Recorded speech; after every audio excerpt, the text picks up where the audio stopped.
आप सभी बहुत प्यार से कहें ओम शांति। मुस्कुरा कर कहिए, जोश से उमंग उत्साह से कहिए।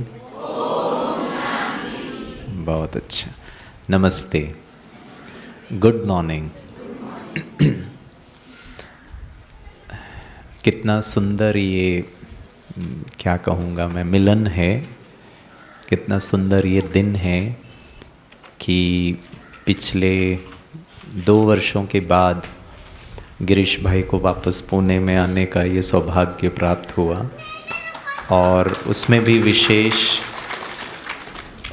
विशेष इतने सुंदर प्रकृति के सौंदर्य के बीच, प्रकृति की गोद में, और चारों तरफ आप देखेंगे ना तो बेहद है, हद नहीं है।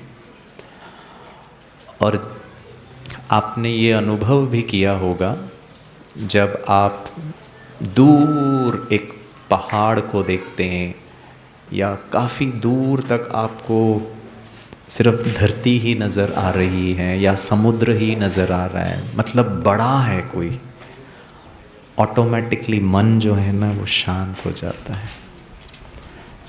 ज्ञान में भी बाबा ने कहा हद। आप पुणे सिटी में जाइए, इधर देखिए घर, उधर देखिए घर, इधर कुछ दिख ही नहीं रहा है तो कुछ शांति अनुभव नहीं हो।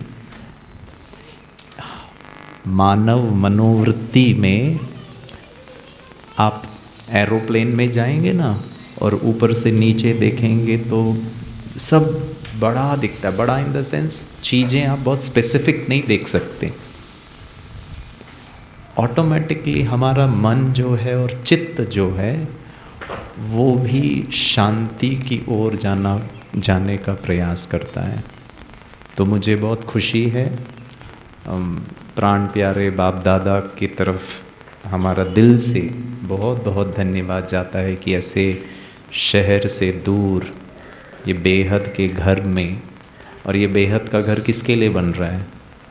हम सब के लिए बन रहा है, ताकि हम कुछ समय अपने कारोबार से छुट्टी लेकर यहाँ आए और यहाँ की शांति को अनुभव भी करें और शांति के वाइब्रेशंस भी फैलाएं। तो आदरणीय दीदी जी का, जिनको ये संकल्प आया, जिन्होंने भी ये स्थान दिया, हम सब के तन मन धन से ये बेहद का जो बाबा का घर बन रहा है वो जल्दी जल्दी कंप्लीट हो।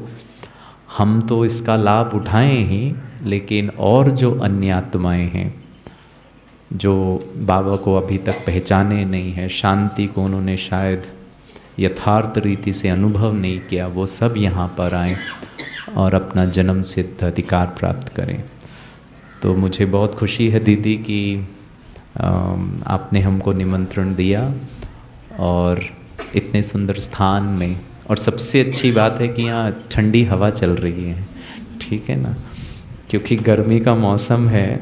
भले मॉनसून तो आ जाना चाहिए लेकिन वैसे तो अभी उसने जोर पकड़ा नहीं है, बट ये बहुत सुंदर संगम है। हम सब इकट्ठे बैठे हैं और पूरा खुला हुआ है और ठंडी ठंडी हवा बह रही है। इसके साथ माया भी आ सकती है, क्योंकि दीदी ने प्रबंध तो कर दिया, हमने बहुत अच्छा किया। दीदी उपमा किसका था? साबूदाने का उपमा हमने पेट भर के नहीं खाया, गले तक अगर खाया है तो गिरीश भाई के सुमधुर महावाक्य और ठंडी ठंडी हवा और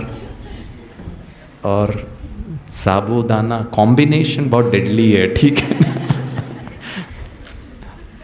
तो जितना हम अलर्ट रहेंगे उतना ज़्यादा हम जीवन में परिवर्तन कर पाएंगे। मुझे आपको मैं अनुभव सुनाता हूँ और मैं शांति से संबंधित ही बात करूँगा।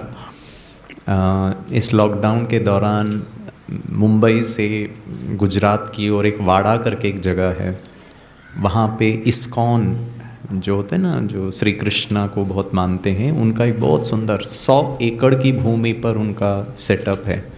उसको गोवर्धन विलेज कहते हैं। मुझे नहीं पता आप में से कितने लोग वहाँ गए हैं। उस स्थान की विशेषता है कि वो जितना भी उन्होंने कंस्ट्रक्शन किया है वहाँ पे, वो सब इको फ्रेंडली है। ये सीमेंट और सल्लियों का नहीं है, मिट्टी के ईंटों का है। और वो मिट्टी के ईंट को वो पकाते नहीं हैं, जलाया नहीं उन्होंने। और कहते हैं कि जो कंस्ट्रक्शन है इससे बहुत ज़्यादा शक्तिशाली है वो जितना पुराना होगा उतना स्ट्रॉन्ग होगा। और ये जो हमारा अभी का कंस्ट्रक्शन है, ये जितना पुराना होगा उतना कमज़ोर होगा। तो उनका कंसेप्ट ही वो है। तो कर्नाटका में एक बाबा के को एक स्थान मिला है, तो वहाँ पे ऐसा लक्ष्य रखा है कि वो इको फ्रेंडली कंस्ट्रक्शन करें। तो भारत में जितने भी इको फ्रेंडली कंस्ट्रक्शन है उनका थोड़ा अध्ययन करने के लिए हमको चांस मिला। मैं क्यों ये बता रहा हूँ, क्योंकि सुबह 4 बजे वहाँ पर उन्होंने वृंदावन है, वृंदावन के जैसे ही उन्होंने एक रेप्लिका बनाया है, छोटी सी नदी जैसा है, उसमें वो आरती करते हैं, जैसा भी है उनका। तो वहाँ एक मंदिर भी है, कृष्ण का मंदिर भी है, राधे कृष्ण का। 3-4 मंदिर हैं। तो सुबह 4 बजे वहाँ के जो सन्यासी हैं उन्होंने हमको कहा कि हम 2 दिन वहाँ रुके थे, तो उन्होंने हमको कहा आप सुबह की 4 बजे की आरती अटेंड करना। हमने कहा ठीक है। वहाँ जो बच्चियाँ होती है, बहनें होती है, वो छोटी सी बच्ची भी होगी ना, उनको वो माता करके बुलाते हैं। मतलब छोटी सी बच्ची भी होगी ना, तो हम उनको बेटी, बच्ची, बहन नहीं बोलते हैं, माता बोलते हैं। मतलब उनका स्टाइल है वो। और जो भाई हैं उनको वो गुरुजी करके बोलते हैं। तो उन्होंने हमको निमंत्रण दिया कि आप भी सुबह 4 बजे आइए आरती देखने के लिए। हमने कहा ठीक है। वैसे भी हमारा अमृत वेला होता, हमने कहा भविष्य के कृष्ण के साथ ही हम अमृत वेला करेंगे। भक्ति, ज्ञान, सबका बहुत अच्छा कॉम्बिनेशन था। तो हम उनके मंदिर में पहुँचे। आरती जब शुरू हुई तो उन्होंने हमको लैमिनेटेड एक पेपर दिया, उसमें बहुत सारे श्लोक लिखे हुए थे।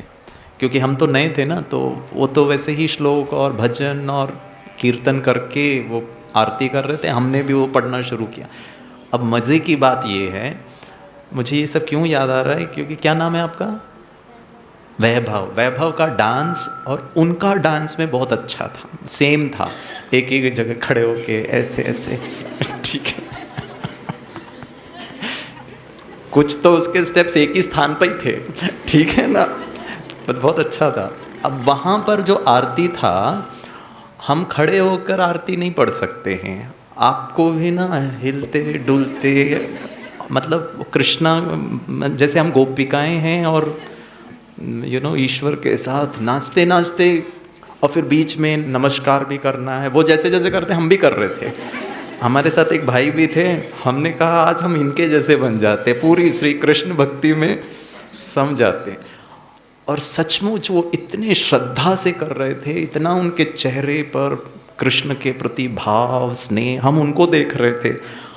क्या हमारे जीवन में परमात्मा के प्रति इतना भाव आ सकता है क्या? तो सब होने के बाद फिर हम सारा दिन का जब कारोबार कर रहे थे, तो वो भाई ने मुझे एक बात बताया, मतलब पता है गिरीश भाई, भक्ति में, श्री कृष्ण की भक्ति में झूम झूम कर क्यों श्री कृष्ण को याद करते हैं? मैंने कहा मुझे तो नहीं पता, आप ही बताइए। बोला सब संगम का ही गायन है। मैंने कहा इसमें संगम की क्या बात है? बोला हम लोग भी योग में शांति की अनुभूति झूम झूम के ही करते हैं। मैंने कहा ये तो बड़ा अच्छा कॉम्बिनेशन।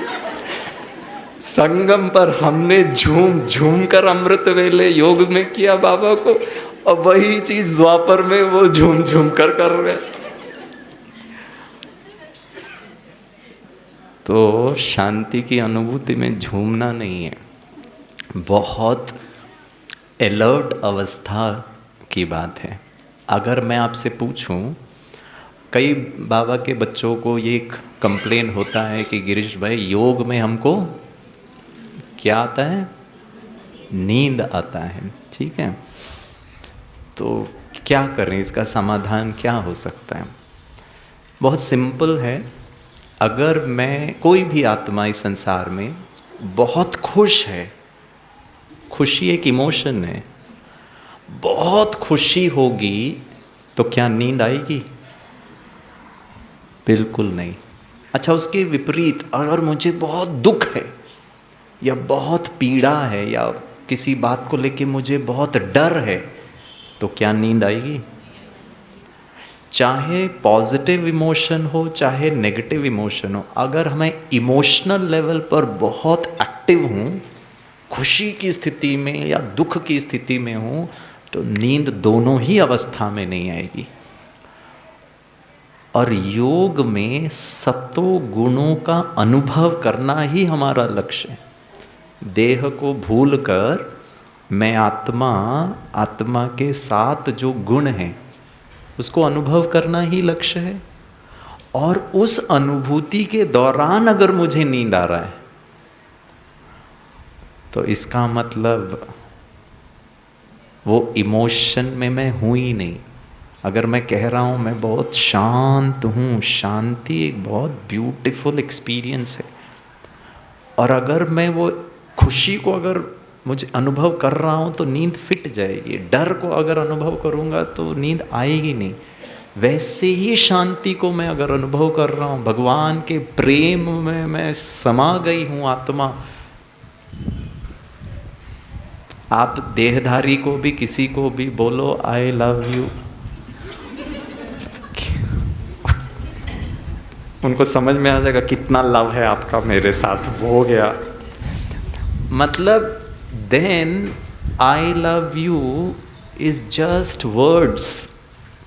और हम बाबा को कह रहे हैं बाबा मेरा तो एक तू ही है। ऐसे कैसे हो सकता है? That doesn't make sense. तो हो सकता है वो मैकेनिकली बस बोलने के हिसाब से, करने के हिसाब से हम कर रहे हैं, लेकिन वो जो भाव और भावना आत्मा परमात्मा के स्नेह को अनुभव करे। और कोई देहधारी के स्नेह में नहीं, किसके साथ? जो प्रेम का सागर है, जो सर्वशक्तिवान है। ऐसे से प्रेम करने का आपको सौभाग्य, ये अपने आप में भाग्य की बात है। लोग तो अभी भी ढूंढ रहे हैं कि भगवान कौन है, भगवान कौन है। और हमने भगवान को जान भी लिया, पहचान भी लिया, पा भी लिया, अधिकार भी रख लिया। आज भी बाबा ने कहा मालिक। ब्राह्मणों का सबसे पावरफुल स्वमान आप बता सकते क्या हो सकता है? नंबर 1 स्वमान,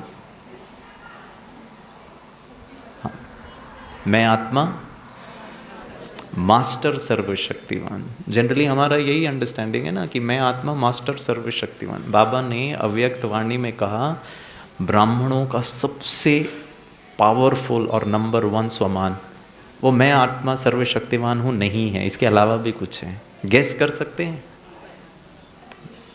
मैं परमात्मा की बच्ची हूँ, डाउट है क्या? तो ये परमात्मा को याद दिला रहे हैं मैं आत्मा आपकी संतान हूँ। भगवान बोला हाई मुझे मत याद दिलाओ, खुद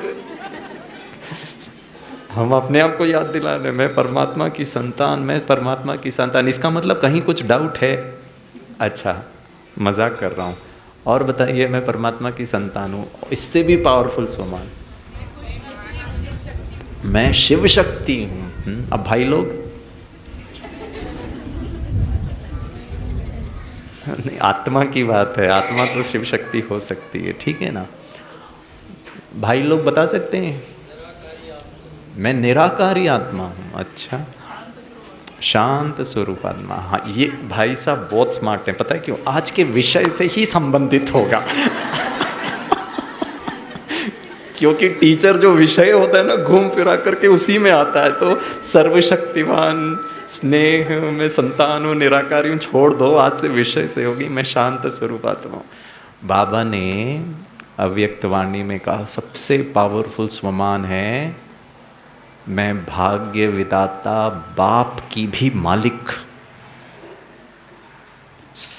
मास्टर सर्वशक्तिवान तो सर्वशक्तिवान से नीचे मैं उसका मालिक, भगवान का मालिक।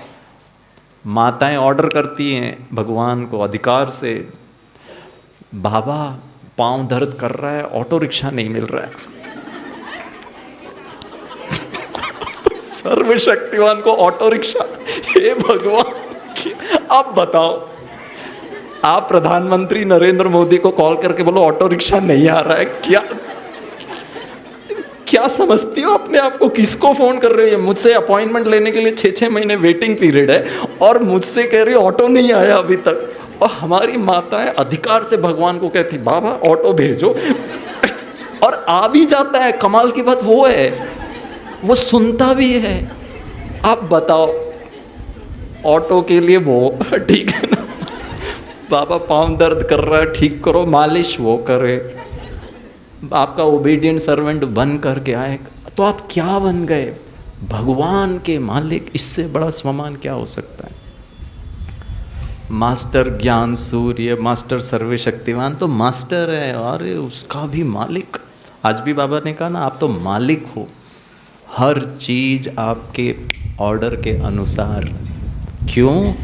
क्योंकि कल्प में सबसे श्रेष्ठ समय की स्थापना के निमित्त हो, और वो श्रेष्ठ स्थापना के निमित्त में एक ही चीज कार्य होता है, और वो है हमारे संकल्प। तो संकल्प शक्ति की सिद्धि इतनी ज़्यादा है, और उसकी अनुभूति हम कब करते हैं? यही संगम पर ही करते हैं। तो शांति को समझना बहुत ज़रूरी है, और उसके आधार से मुझे उसको अनुभव भी करना है।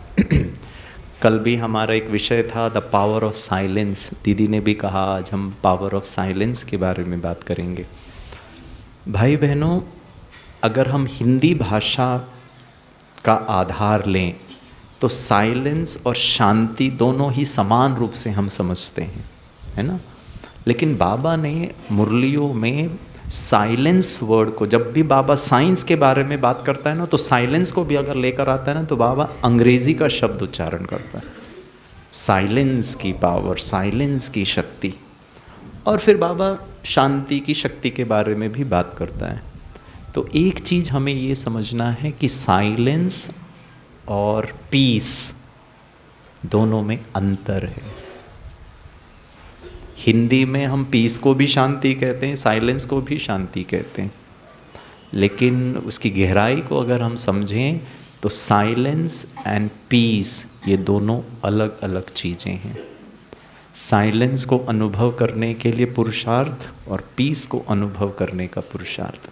अगर मैं आपसे पूछूं, परम धाम साइलेंट वर्ल्ड है या पीसफुल वर्ल्ड है? दोनों भी है। कोई एक ही हो सकता है। साइलेंस की दुनिया, अंग्रेजी में पूछ रहा हूँ, हिंदी में तो फिर शांति धाम, शांति की दुनिया, शांति देश, वो तो फिर कुछ भी बोल सकते हैं। अंग्रेजी में पूछ रहा हूँ, साइलेंट वर्ल्ड और पीसफुल वर्ल्ड। अच्छा, सतयुग साइलेंट वर्ल्ड या पीसफुल वर्ल्ड? पीसफुल और हैप्पी, शांति सुख की दुनिया। लेकिन परम धाम इंग्लिश में पीसफुल वर्ल्ड नहीं है, साइलेंट वर्ल्ड है। और विशेष संगम युग में हमको अगर साइलेंस को अनुभव करना है तो परम धाम की अवस्था, भले यहाँ ही बैठे हैं लेकिन यहाँ अगर उसको अनुभव कर सकते हैं हम। अब परम धाम की अवस्था को यहाँ अनुभव करना है तो प्रश्न ये उठता है, परम धाम की अवस्था क्या है? जो साइलेंस है ना, वो एक स्थिति है, पीस एक अनुभूति है। जब तक साइलेंट आत्मा में मन बुद्धि की साइलेंट स्थिति नहीं होगी, पीस को अनुभव नहीं कर पाएंगे। साइलेंस प्री रिक्विजिट क्राइटेरिया, पहला स्टेप है। जितना मन साइलेंट, उतना ज़्यादा चांसेस हैं कि मैं पीस का सुख अनुभव कर सकूं। बिना साइलेंस के शांति, पीस का सुख अनुभव नहीं कर सकते। तो प्रश्न है, परम धाम में क्या है और क्या नहीं है?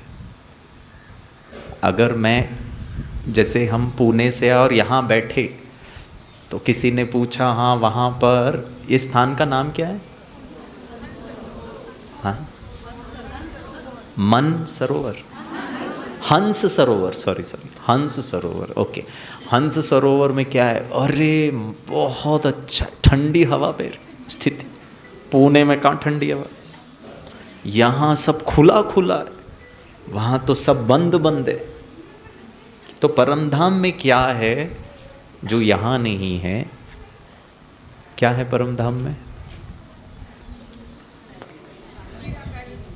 ओ वंडरफुल, वो मुझे भी पता है। क्या है नहीं वो बताइए। निराकारी दुनिया अर्थात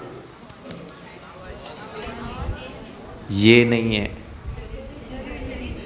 जहाँ शरीर है वहाँ आवाज़ है, जहाँ शरीर नहीं है वहाँ आवाज़ नहीं है।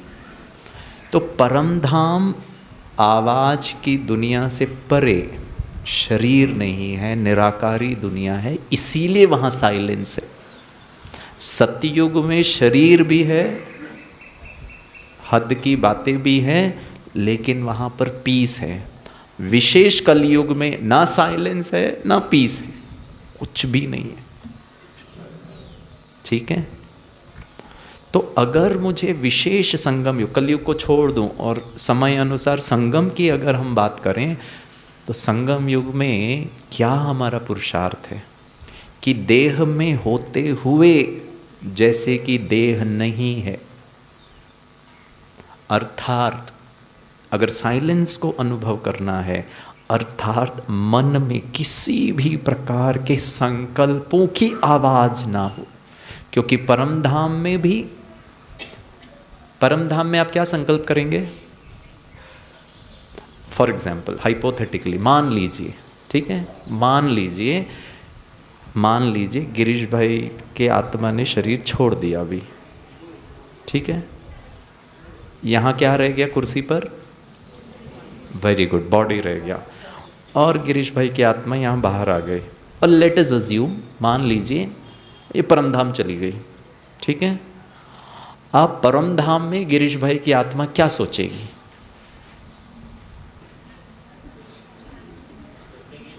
हाँ जी,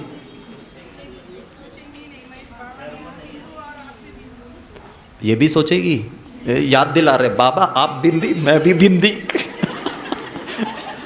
बाबा बोले silence silence, don't talk. Too good माता जी। नहीं, क्या सोचेगी बताओ? अच्छा चलो ठीक है, छोड़ दे, सोचने के लिए है क्या वो बताइए। एक तो याद नहीं रहेगा कि मैं नीचे से आई हूँ, ठीक है, याद नहीं रहेगा कि वापस जाना है, वो तो ड्रामा अनुसार समय अनुसार आत्मा नीचे आ जाएगी या फिर ऊपर जाएगी, ठीक है, आपके हाथ में नहीं है। अब विषय वस्तु ही नहीं है सोचने के लिए, ठीक है, वो तो परमधाम। मान लीजिए कि गिरीश भाई की आत्मा परमधाम गई नहीं, अभी तो जा नहीं सकते, गेट खुला नहीं है, तो मान लीजिए, अच्छा कुर्सी भी नहीं है, मान लीजिए टेबल में बैठ जाती है, आपने भाई साहब आत्मा की कुर्सी भी लेके चले गए, अरे एक तो छोड़ना चाहिए, चलो छोड़ो, शरीर के लिए ये कुर्सी, आत्मा मान लीजिए टेबल के ऊपर, मान लीजिए, ठीक है। अब प्रश्न है वो क्या सोचेगी आत्मा? हेलो,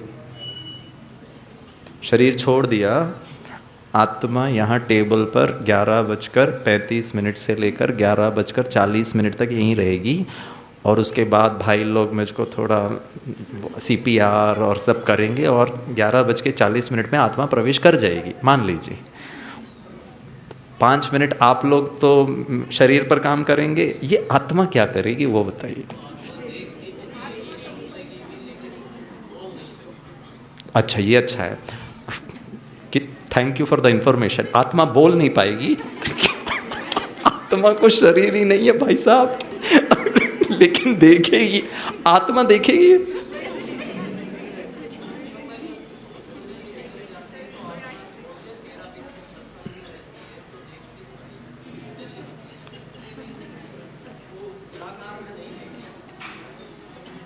अच्छा सूक्ष्म नेत्रों से देखेगी। हाँ ना, सूक्ष्म शरीर तो है, प्रश्न ये है वो आत्मा क्या करेगी। अच्छा छोड़ दीजिए, ठीक है। जनरली अंडरस्टैंडिंग ये है, आत्मा शरीर को छोड़ना मीन्स मुक्त होना, बंधन है ये। परम धाम तो सुपर बंधन मुक्त अवस्था है। यहाँ तो फिर भी मुझे आत्मा को नया शरीर लेना पड़ेगा ही, अगर टेबल के ऊपर है तो। वहाँ तो रिंचक मात्र भी कोई चीज़ की खिंचावट नहीं, इसीलिए कंप्लीट साइलेंट वर्ल्ड। इसीलिए बाबा कभी कभी शब्द यूज़ करता है dead silence and sweet silence. परम धाम डेड साइलेंस, और मे बी संगम युग या सतयुग को आप स्वीट साइलेंस बोल सकते। अब चूंकि मुझे पता है, और यहाँ बैठकर शरीर के अंदर रहते हुए आत्मा उस टेबल वाली आत्मा जैसी स्थिति को अनुभव करे, ये है पुरुषार्थ। ना आप बाहर हो, ना आप परमधाम में हो अंदर।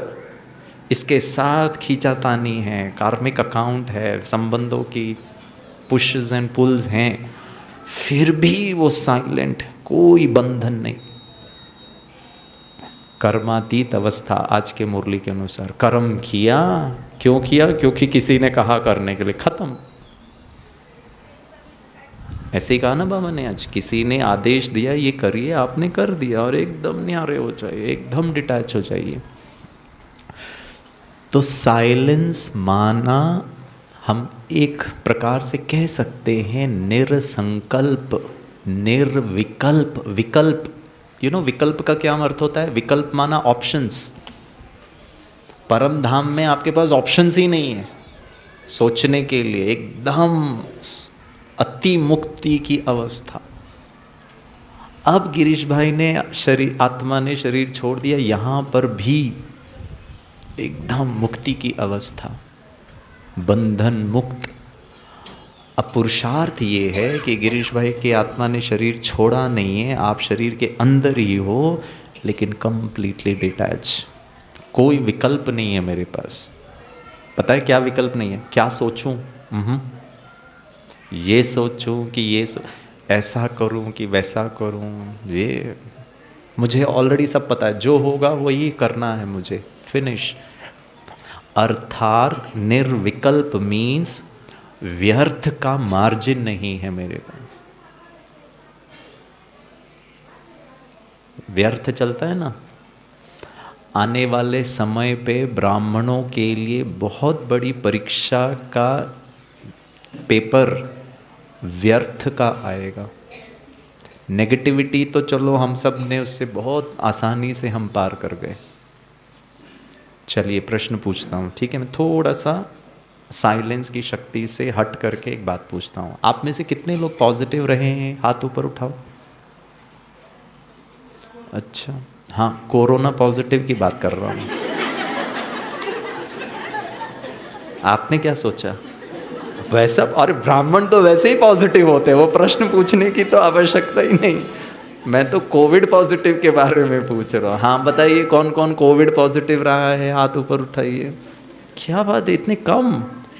हमारी बहनें ज़्यादा हैं शायद। हाँ भाई लोग मतलब भूल गए सर।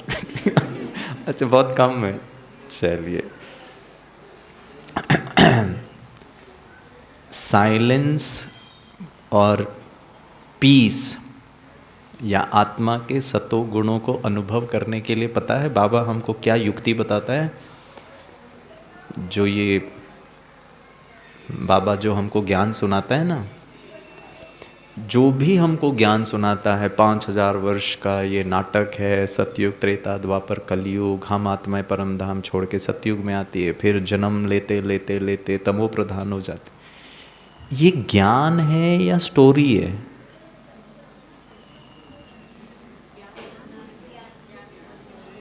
ये तो कहानी है। क्या प्रूफ है भाई?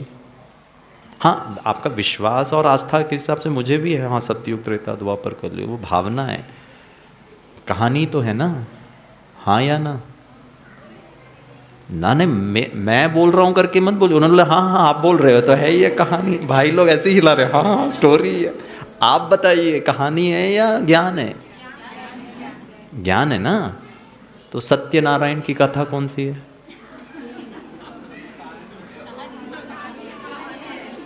दीदी माता इतनी स्मार्ट, बोले अभी कहानी है, 1 मिनट पहले बोल रहे थे ज्ञान है। बाबा पता है आकर क्या सुनाता है? सत्यनारायण की कथा, स्टोरी है लेकिन सत्य है, ठीक है। एक्चुअली अगर मनुष्य वृत्ति को अगर देखे ना, सारा खेल कहानी का ही है। आप नेगेटिव कहानी रचिए या सत्य कहानी रचिए या सकारात्मक कहानी रचिए, मनुष्य कहानी रच रहा है। पता नहीं चौथा वेव कोविड आएगा कि नहीं आएगा, पता नहीं बिजनेस ठीक होगा कि नहीं होगा, कहानी है। होगा कि नहीं होगा उसका कोई गारंटी नहीं है, हो भी सकता है नहीं भी हो सकता है। तो गिरीश भाई बोलते हैं सतयुग त्रेता द्वापर कलयुग, वो बोलते हैं होगा कि नहीं होगा, बोलने का वो भी नहीं पता। अगर कोविड का 4th वेव आएगा नहीं आएगा वो भी नहीं पता, सतयुग आएगा नहीं आएगा वो भी नहीं पता है। आप डर वाली कहानी बनाइए, मैं अच्छी कहानी बनाता हूँ, कम से कम ये कहानी रच करके वर्तमान तो खुश रह सकता हूँ। सारा खेल कहानी का है। हमारा फैमिली से रिलेटेड एक कहानी है, खुद के जीवन के संस्कारों की एक कहानी है, कर्मों के हिसाब किताब की एक कहानी है। हम सब कहानी बुनते रहते हैं, पल पल वी क्रिएट स्टोरीज। इस संसार का सबसे अच्छा क्रिएटिव स्टोरी राइटर, बस अंतर इतना है कोई हॉरर कहानी बना रहा है कोई सस्पेंस कहानी बुन रहा है, कोई रोमांटिक स्टोरी बुन रहा है, कोई लवली स्टोरी रच रहा है, कोई खुशी वाला स्टोरी बना रहा है। चॉइस आपका है। आपको कहानी सुनाऊं? कहानी सुनाऊं? सत्य कहानी है लिखे।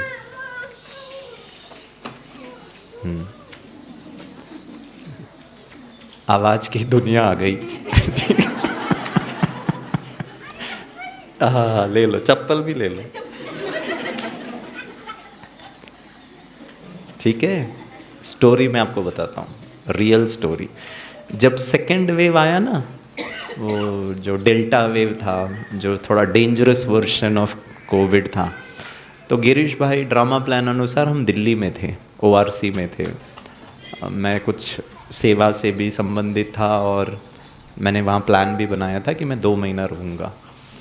गिरीश भाई को थोड़ा ना खाना बनाने का शौक़ है, ठीक है ना। तो वहाँ की दीदी को कहा कि दीदी सबके लिए, वहाँ 150 भाई बहनें रहते ORC में, संडे का दिन था, इडली सांभर बनाते। दीदी ने कहा भले बनाओ।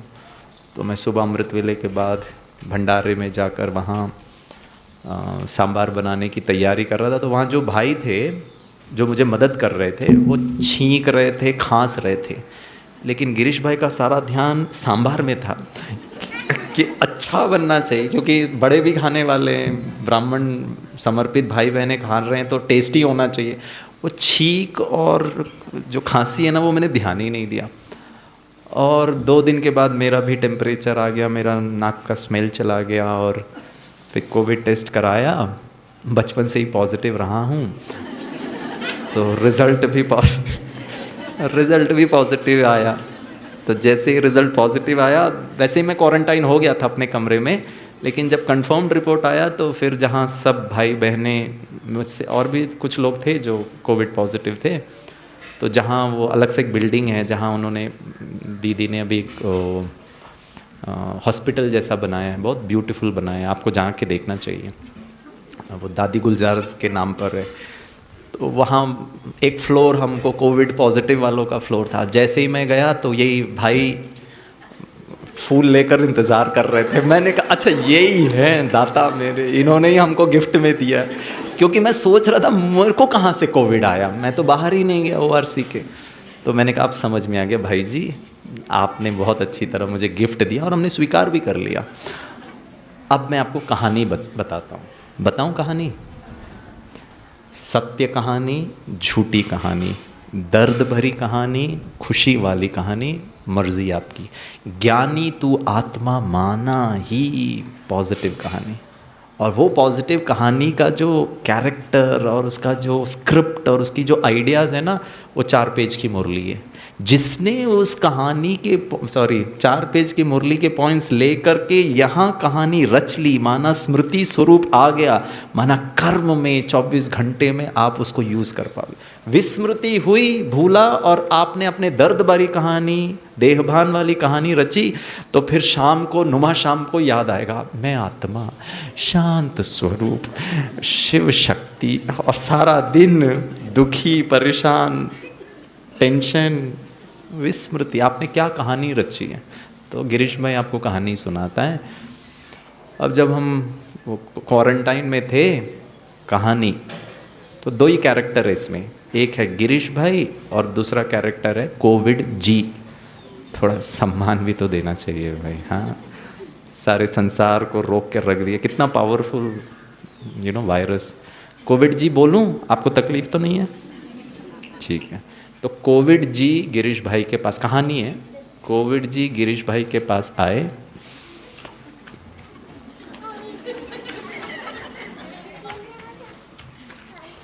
इतना बुरा लगता है ना कि कोई भाव ही नहीं दे रहा है मेरा।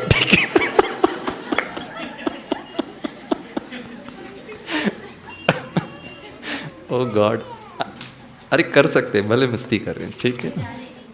हाँ हाँ चलेगा। देखो और कोई ऑप्शन नहीं है, वो कहानी रचना है, ठीक है। या तो कहानी आप दुख भरी वाली रख लो।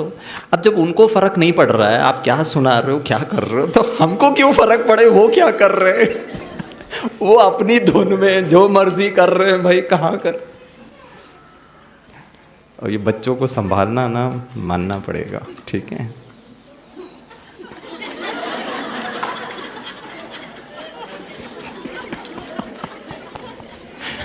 एक्चुअली ना योगी यही है, उनको फर्क ही नहीं पड़ रहा है भैया कौन क्या कर रहा है कौन नहीं कर रहा। हम अपने, अब उसको भूख लगी, नहीं याद आया बिस्किट, तो सबके सामने 2 बिस्किट और लेकर पीछे। ऐसे ही रहना, बेफिक्र बादशाह इनकी तरह, यही है योगी जीवन। उनको ना गिरीश भाई से कोई मतलब नहीं है। वो अपूर्वा बहन 25 साल योगी इंटरनेशनल, क्या फ़र्क पड़ता है उनको। मम्मी से मतलब है, बिस्किट से मतलब है, बिल्कुल गिरीश भाई से इम्प्रेस्ड ही नहीं है। और यही करेक्ट है, हमको ना किसी से इम्प्रेस होना है, ना किसी को इम्प्रेस करना है, अपने नेचुरल स्थिति में रहना है, सिंपल। यही सबसे इम्पोर्टेंट चीज़। मैं आपको एक अनुभव सुनाता हूँ। गच्ची बोली हैदराबाद में ये गोपीचंद एकेडमी है बैडमिंटन, ठीक है ना। तो उनका इंडोर स्टेडियम जैसा है जहाँ वो प्रैक्टिस करते हैं। तो स्पोर्ट्स विंग के प्रोग्राम में उन्होंने सभी बच्चों को, जो खेलने वाले हैं, उनके माता पिता, कोचेस को ऐसे ही स्टेप्स जैसे बने थे कोने में, हमको कहा कि इनसे बातें करना। तो ऐसे ही बहुत सारे बच्चे थे। अब उनको तो स्थान मिल गया, वो कोर्ट में, बैडमिंटन कोर्ट में खेलने लगे। और मैं जब बातें करने लगा तो एक पेरेंट जो बोलते, सर हम है ना कॉन्सेंट्रेट नहीं कर पा रहे हैं, ये बच्चों को थोड़ा शांत करवाओ, ठीक है। माइक हमारे पास, और वो बच्चों के पास माइक भी नहीं है। मैंने कहा वो हमारी बातों से तो डिस्टर्ब नहीं हो रहे हैं, आप उनकी बातों से क्यों डिस्टर्ब हो रहे हो। बोला सर कंटिन्यू करिए आप, ठीक है ना, आप कुछ बोलने के लिए रहा नहीं। उनमें से एक बच्चे ने आकर कंप्लेंट नहीं किया कि आप इतना ज़ोर से क्यों बोल रहे हो, थोड़ा धीरे बोलो, हम लोग खेल रहे हैं, हमको आवाज़। हम बड़े जो है ना थोड़ा जल्दी डिस्टर्ब हो जाते हैं, ठीक है। तो मैं आपको स्टोरी सुनाता हूँ। कोविड जी ने गिरीश भाई को कहा, भाई साहब आपके साथ मैं थोड़ा सा वक्त बिताना चाहता हूँ। मैंने कहा और कोई नहीं मिला आपको? बस मैं ही मिला। तो बोला नहीं नहीं, आपका YouTube में देखा है, आप बहुत अच्छा क्लास करा। मैंने कहा भाई आपने इतना रिसर्च कर लिया मेरे बारे में, YouTube भी देख लिया। मैंने कहा क्या देखा? बोला आप सदा मुस्कुराते रहते हो, सदा खुश रहते हो, घबराते नहीं हो। मुझे भी अच्छा लगा, कोई मुझे प्रशंसा कर रहा है इतना, तो मैंने कहा हाँ हाँ बोलिए भाई साहब, हम क्या आपकी मदद कर सकते हैं। उन्होंने, कोविड जी ने कहा, हर जीव की एक आयु सीमा होती है, डेफिनेट टाइम पीरियड होता है। मच्छर शायद कुछ दिन जीता है, हाथी शायद 100 साल तक जीता, कछुआ 200-300 साल तक जीता, इंसान 70-80 साल तक जीता। मैंने कहा बिल्कुल करेक्ट है। मैंने कहा आप कहना क्या चाहते हो कोविड जी? तो कोविड जी ने कहा ऐसा मानना है, डॉक्टर्स कह रहे हैं कि 14 दिन तक ही मैं जीवित रहूँगा। मैंने कहा हाँ वो तो करेक्ट है, तो चाहते क्या हो? बोला मरने के पहले मैं आपके साथ थोड़ा समय बिताना चाहता हूँ मुक्ति से पहले, क्योंकि आप बहुत पॉजिटिव व्यक्ति हो। मैंने कहा आ जाइए, क्या फ़र्क पड़ता है, वैसे भी लोग हमसे कितना बातें करते हैं, आप भी आ जाओ मेरे साथ। तो उन्होंने कहा इतना आसान नहीं होगा मेरे साथ रहना। मैंने कहा क्या प्रॉब्लम है? बोला पहली बात, जब तक मैं आपके साथ रहूँगा आपके साथ और कोई भी नहीं रहेगा।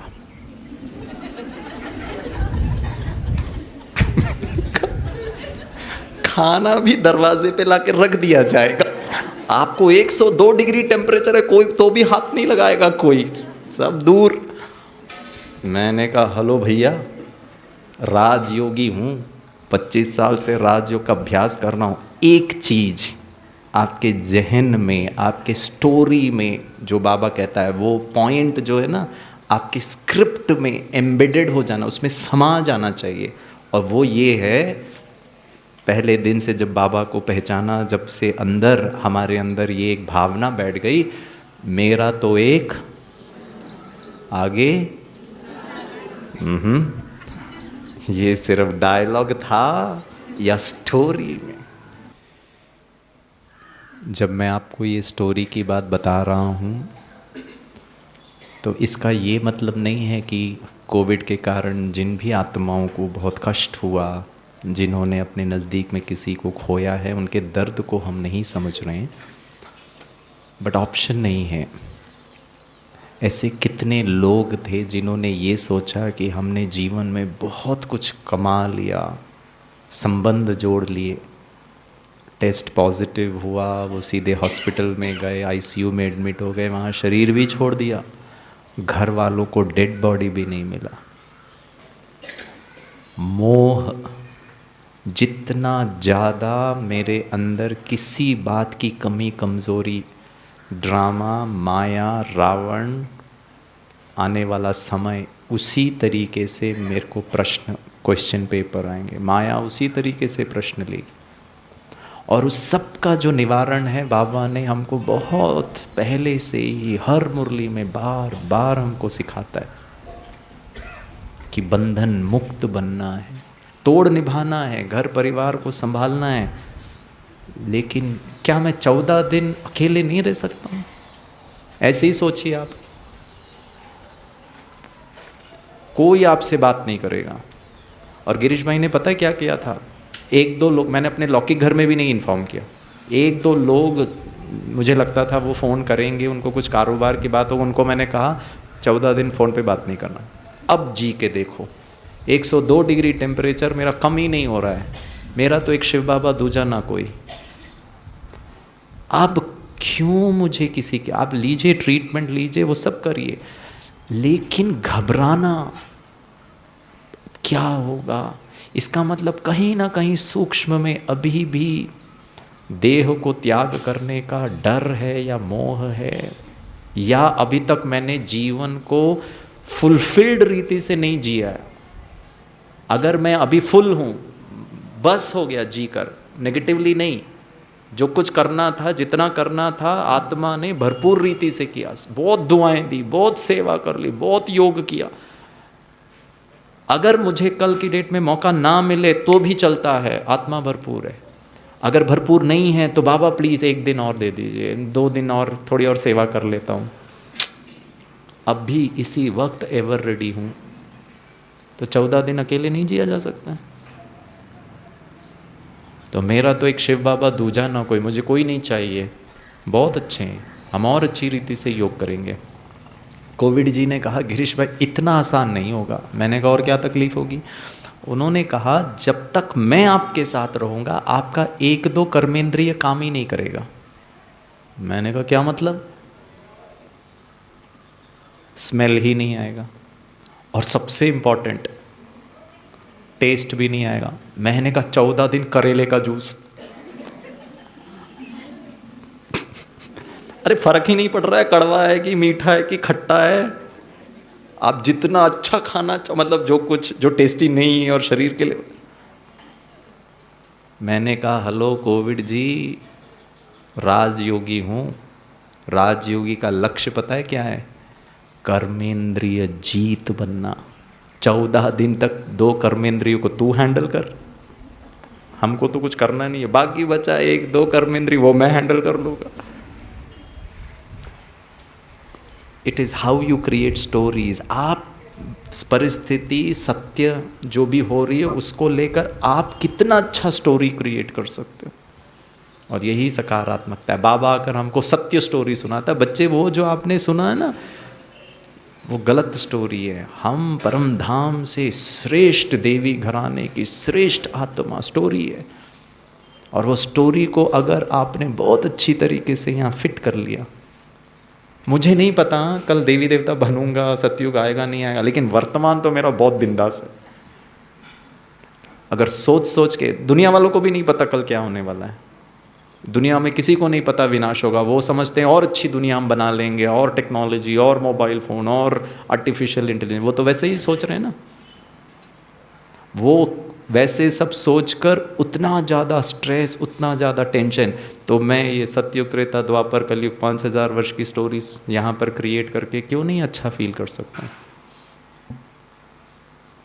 मैंने कहा कोविड जी 2 कर्मेंद्रिय वैसे ही शांत, बाकी बचे 2-3 मैं और अच्छी तरह हैंडल कर लूँ। पता ही नहीं चल रहा है दाल में नमक है भी या नहीं है। पता है प्रॉब्लम कब है? जब गलती से दाल में नमक नहीं पड़ा बनाने वाले ने, और हमने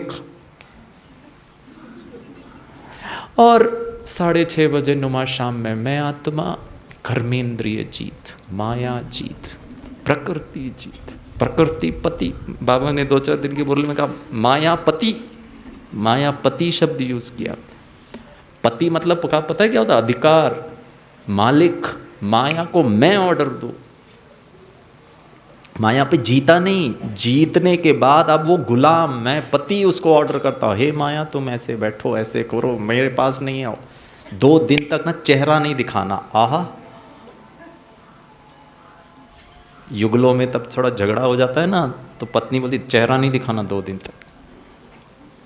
हस्बैंड बोलता है 1 हफ्ता बोलती तो अच्छा रहता, 2 ही दिन क्यों बोल?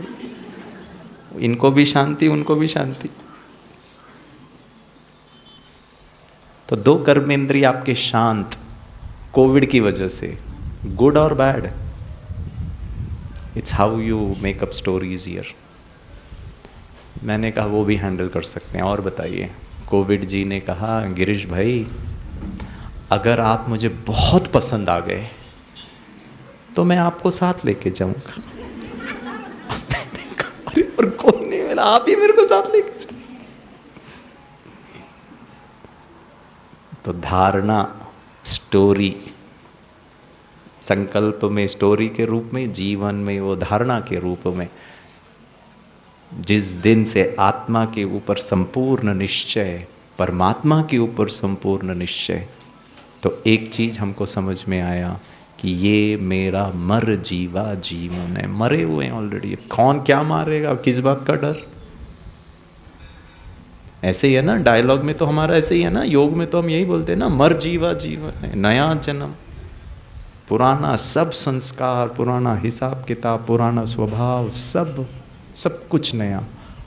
मरे हुए हैं वो तो सेवा, अर्थ, अपना भाग्य बनाने, अर्थ के लिए हम शरीर के द्वारा विश्व सेवा में हैं, परिवर्तन की सेवा में। जो ऑलरेडी मरे हुए हैं उसको कोई आके मारने का डर दिखावे, ये तो हो ही नहीं सकता। मैंने कहा हेलो भैया आपको पता नहीं है, हम ऑलरेडी जा चुके हैं, यहाँ है ही नहीं है। बताइए दोस्तों, भाई बहनों, आने वाले समय की अनिश्चितता, माया का बहुरूप, प्रकृति का हाहाकार, हमारे शरीर का जो हिसाब किताब, किसी भी अवस्था में, किसी भी कारणवश संकल्पों की आवाज मन में ना आए, ये है साइलेंस। आत्मा परम धाम में क्योंकि वहाँ शरीर ही नहीं है, वहाँ ये सब है ही नहीं है, तो इजी है। गिरीश भाई की आत्मा टेबल के ऊपर तो भी नहीं है, क्योंकि शरीर छोड़ दिया है। अब पुरुषार्थ है कि आत्मा शरीर के अंदर रहते हुए, इसे सब तोड़ निभाते हुए, देखते हुए, समझते हुए, अब आवाज ना हो संकल्पों की, वो है साइलेंस की स्थिति।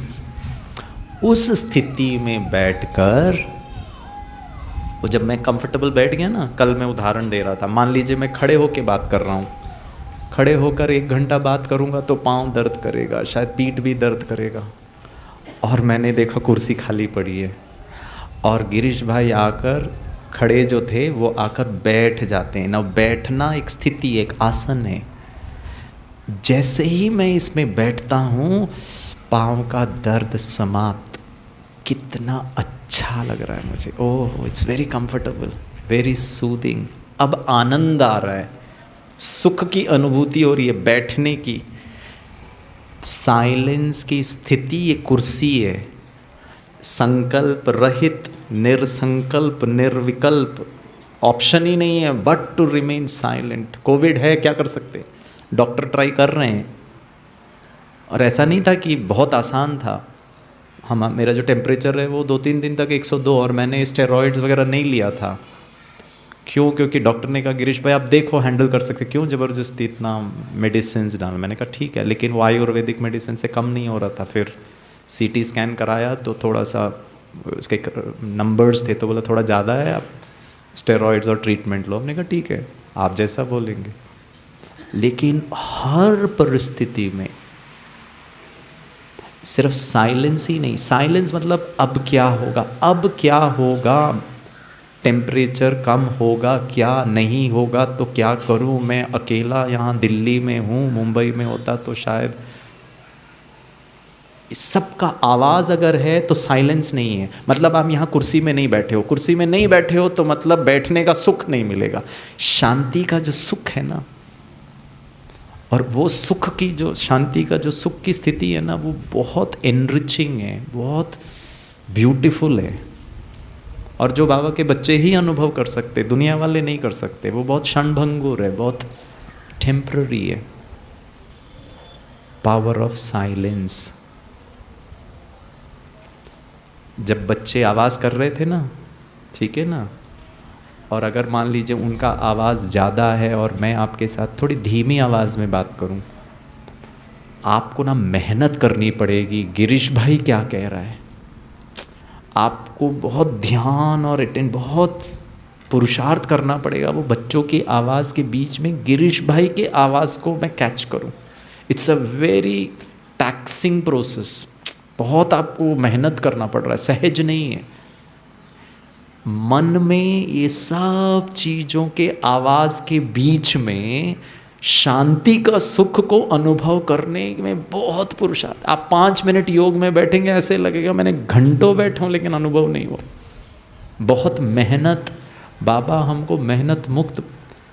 अभी बच्चे नहीं हैं, मैं शायद धीरे भी बोलूँगा ना तो भी आपको बहुत स्पष्ट सुनाई देगा, क्योंकि कोई डिस्टर्बेंस नहीं है। It will be very easy.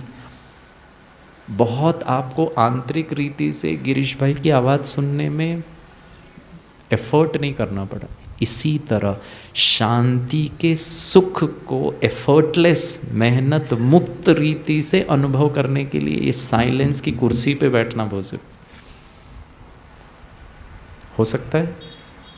छोटा छोटा अभ्यास करें, 1 मिनट 2 मिनट। देखिए संकल्प, मैं क्या संकल्प कर रहा हूँ, क्यों कर रहा हूँ, क्या ज़रूरत है, व्यर्थ है, समर्थ है, ज़रूरी है। सेवा अर्थ आपकी जिम्मेवारी है, घर परिवार को संभाल रहे हो, कारोबार को संभाल रहे हो, उससे ज़रूरी संकल्प है तो प्लीज़ करिए। लेकिन उस 2 मिनट जब आपने अपने लिए टाइम दिया है तो उस वक्त वो ज़रूरी था। क्या फ़ायदा है इस संकल्प का अभी। So let me stop stop stop. और ये बहुत अटेंशन वाली अवस्था है, बहुत एकाग्र चित्त होना है। तो पहले तो ये साइलेंस की सीट में बैठने का अभ्यास करना है मुझे। मैं कितना देर इस स्थिति में पकड़ के रख सकता हूँ। यहाँ बैठे फिर उठ के खड़े हो गए, उठ के खड़े हो गया, माना कोई और संकल्प चल रहा है। और पता है ये संकल्प कहाँ किसके लिए चलता है? सिर्फ 3 चीज़ों के लिए चलेगा। एक, देह से संबंधित, और कहीं जाएगा ही नहीं मन, ये 3 के अलावा कहीं नहीं जाएगा। दूसरा, देह से संबंधित संबंधों के प्रति हमारे संकल्प चलेंगे, पति पत्नी युगल देहधारियों के प्रति चलेगा। एक देह, दूसरा देह के संबंध, और तीसरा देह की दुनिया की बातें।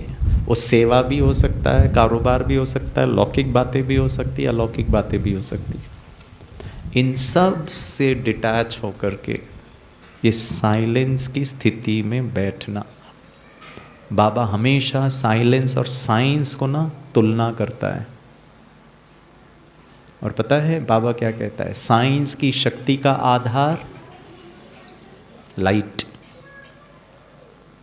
बाबा, लाइट का अर्थ है एनर्जी, प्रकाश वाला नहीं, लाइट माना एनर्जी। हम लोग घर में पता है क्या कहते हैं? लाइट चली गई। अरे लाइट नहीं गई, इलेक्ट्रिसिटी चला गया। लेकिन इलेक्ट्रिसिटी को, एनर्जी को हम लाइट के रूप से कहते हैं। ऐसे ही कहते ना, पहले कहते थे भाई हमारे घर में बिजली चली गई, बिजली को हम लाइट भी कहते थे, लाइट चली गई भाई हमारे घर पे। तो साइंस की शक्ति का आधार ये एनर्जी है। साइंस की शक्ति से ये माइक्रोफोन चल रहा है, साइंस की शक्ति से वो कैमरा चल रहा है, साइंस की शक्ति से नीचे मिक्सी भी काम करेगा, ग्राइंडर भी काम करेगा, जो भी इलेक्ट्रिकल अप्लायंसेस हैं, जब तक वो लाइट की शक्ति नहीं है वो काम नहीं करेगा। तो साइंस की शक्ति का आधार है लाइट। साइलेंस की शक्ति का आधार वो भी लाइट। कौन सी लाइट? साइंस की शक्ति का आधार लाइट, और साइलेंस की शक्ति का आधार, हाँ जी, थॉट्स। Dim light. क्या? सुनाई नहीं दे रहा दीदी, मुझे सुनाई दिया डिम लाइट। अरे ये कौन सा लाइट है? Sorry, supreme light. ओहो हो, ये अच्छा था, सॉरी यार, माय गॉड, सुप्रीम लाइट को मैंने डिम लाइट कर दिया। बाबा ने, मेरे ख्याल से 1975 की मुरली है, बाबा ने कहा साइलेंस की शक्ति का आधार है डिवाइन इनसाइट। जितना पता है संकल्प क्यों चल रहे? देह की संबंध और देह की दुनिया की बात, इससे हट जाइए। क्या इन अंदर, और क्या डिविनिटी, उससे मैं बहुत क्लियर हूँ, मुझे सब चीज़ स्पष्ट है। और साइलेंस की अनुभूति करने के लिए 2 विशेष शक्ति या कैपेबिलिटी या हमारे अंदर वो कला आनी चाहिए। एक है अंतर्मुखता। जो आत्मा अपने इच्छा अनुसार अंतर्मुखी नहीं हो सकता है, उस साइलेंस की स्थिति में नहीं बैठेगा और शांति की ब्यूटी को अनुभव भी नहीं कर पाएगा। पहला है अंतर्मुखता। और अंतर्मुखता माना बहुत कॉन्शियसली आप अंतर्मुखता की गुफा में बैठे, और वहाँ क्या है? अंतर्मुखता की गुफा में क्या है? सिर्फ सतोगुण है। उसको मैं अगर अनुभव कर सकता हूँ तो बहुत आसानी से निरसंकल्प और निर्विकल्प स्थिति को पाना आसान हो जाएगा। सो पहली एक शक्ति या एक कैपेबिलिटी ब्राह्मणों के पास होनी चाहिए, वो है अंतर्मुखता, अंतर्मुखी होना। जब चाहूँ मैं अंतर्मुखी हो सकता हूँ।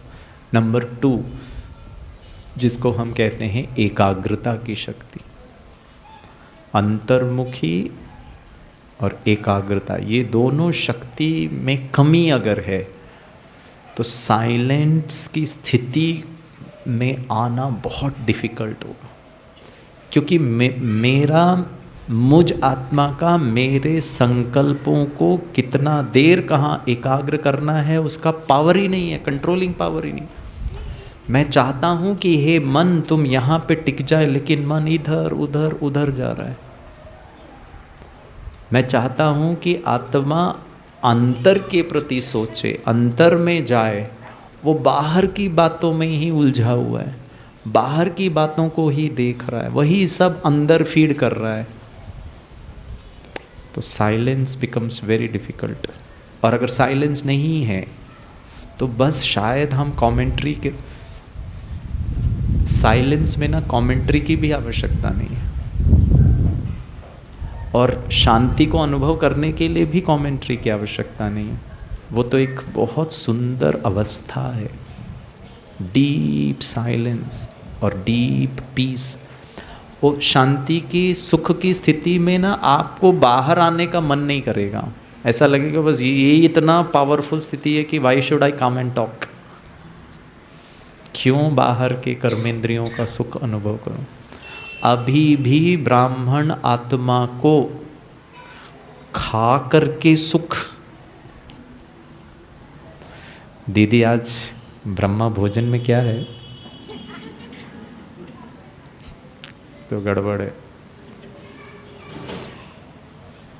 किसी में मतलब कोई भी प्रकार की आसक्ति, हाँ अच्छा बना है, आपको अधिकार है, ब्रह्मा वस्तुओं का अधिकार है, ब्रह्मा भोजन पर मस्त खाइए,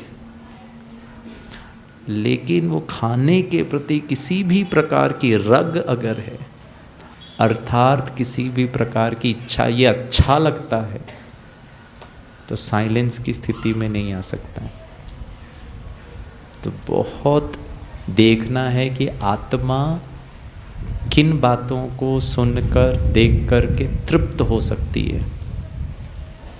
क्या आत्मा ऐसे करे कि आत्मा भरपूरता को अनुभव करे, खा करके, सो करके, देख करके, बात करके अगर होगा तो फिर प्रॉब्लम है। तो अगर परिस्थिति अनुसार वो सब मुझे मेरे फेवर में नहीं है, अगर कोई मेरे से बात करने वाला नहीं है, मुझे समझने वाला नहीं है, तो फिर आत्मा अभी भी ढूंढ रहा है कहीं ना कहीं। छोटी छोटी रॉयल जंजीरें हैं। इसीलिए बाबा कहता है कि बच्चे सारा दिन कर्म करते हुए भी ईश्वरीय संस्कार, ईश्वरीय संस्कार माना, ईश्वरीय संस्कार माना बाबा जैसा है वैसे ही मैं आत्मा, बाप समान आत्मा, और मैं उसको अपने कर्म में लेकर आऊं। बाबा ने मुरली में कहा कि बच्चे सबसे तेज सेवा, सबसे पावरफुल सेवा किस रूप में हो सकती है? हाँ जी, क्या? मनसा सेवा। हाँ जी, मनसा सेवा। बाबा ने कहा सबसे तीव्र, जैसे बाबा कहते हैं ना तीव्र पुरुषार्थ, वैसे ही तीव्र सेवा का साधन है वृत्ति के द्वारा, मनसा भी नहीं। मनसा और वृत्ति में अंतर है या सेम ही है? वृत्ति की स्थापना संकल्पों से ही होती है, लेकिन अभी भी अगर मैं संकल्पों को ही आधार बना रहा हूँ, वृत्ति में परिवर्तन अगर नहीं आया है, अगर वृत्ति को अंग्रेजी में कहेंगे कॉन्शियसनेस, मतलब आत्मा अपने मूलभूत ओरिजिनल वृत्ति में रहे, सुख शांति आनंद। और अगर मेरे वृत्ति में स्नेह है, मान लीजिए आप आत्मा में शांति वृत्ति में है, डीप कॉन्शियसनेस में है, तो आपको शांति शब्दों में सामने वाले को शांति को अनुभव कराने के लिए मेहनत और संकल्प और शब्दों का चयन करने की जरूरत नहीं। आप जो बोलोगे ना उसमें शांति समाहित होगी, because that's what you are. आपका ओरिजिनल कोर वृत्ति ही शांत है। 24 घंटा जो भी बात करूँगा उसमें शांति की अनुभूति सामने वाले को होगी, शांति के वाइब्रेशंस फैलेंगे। ये अल्टीमेट स्टेज है। इससे एक स्टेप है, मैं आत्मा शांत स्वरूप सारी आत्माओं को शांति का दान दे रही हूँ, ये है मनसा सेवन। आप शुरुआत मन से ही करना है, लेकिन वो इतना पावरफुल होना चाहिए कि वो आप उसका स्वरूप बन जाओ, वृत्ति ही आपका। और अगर मुझ आत्मा के वृत्ति में, डीप कॉन्शियसनेस में मान लीजिए स्नेह है, तो स्नेही आत्मा के अंदर किसी भी आत्मा के प्रति ये ऐसे क्यों है, आ ही नहीं सकता। मुझे एक घटना याद आती है, गुलजार दादी ना भोजन कर रहे थे एक बार, और जब भोजन कर रहे थे तो एक बहन आई और कुछ कारोबार के सिलसिले में उन्होंने दादी को कहा, दादी ऐसे है वैसे है फलाना है। दादी बहुत प्यार से उसको दृष्टि देख के सुन रही थी, और वो बहन चली गई, सब सुनाया, उन्होंने कहा ठीक है। तो जो साथ में जो दादी के साथी थे ना, उन्होंने दादी को कहा, दादी आपको नहीं पता ये कैसी है, ये तो किसी और का कंप्लेन कर रही है, हमको पता है दादी ये कैसी है।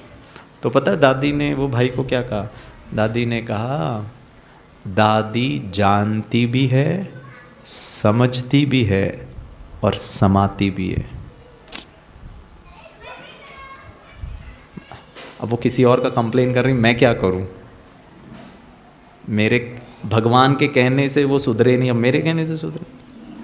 समान दादी जानती भी है, ये वृत्ति सबके प्रति शुभ भावना। शायद गिरीश भाई होता तो वो मैं बोलता, क्यों आप ऐसा क्यों कर रही हो क्योंकि वृत्ति में कि ये गलत है।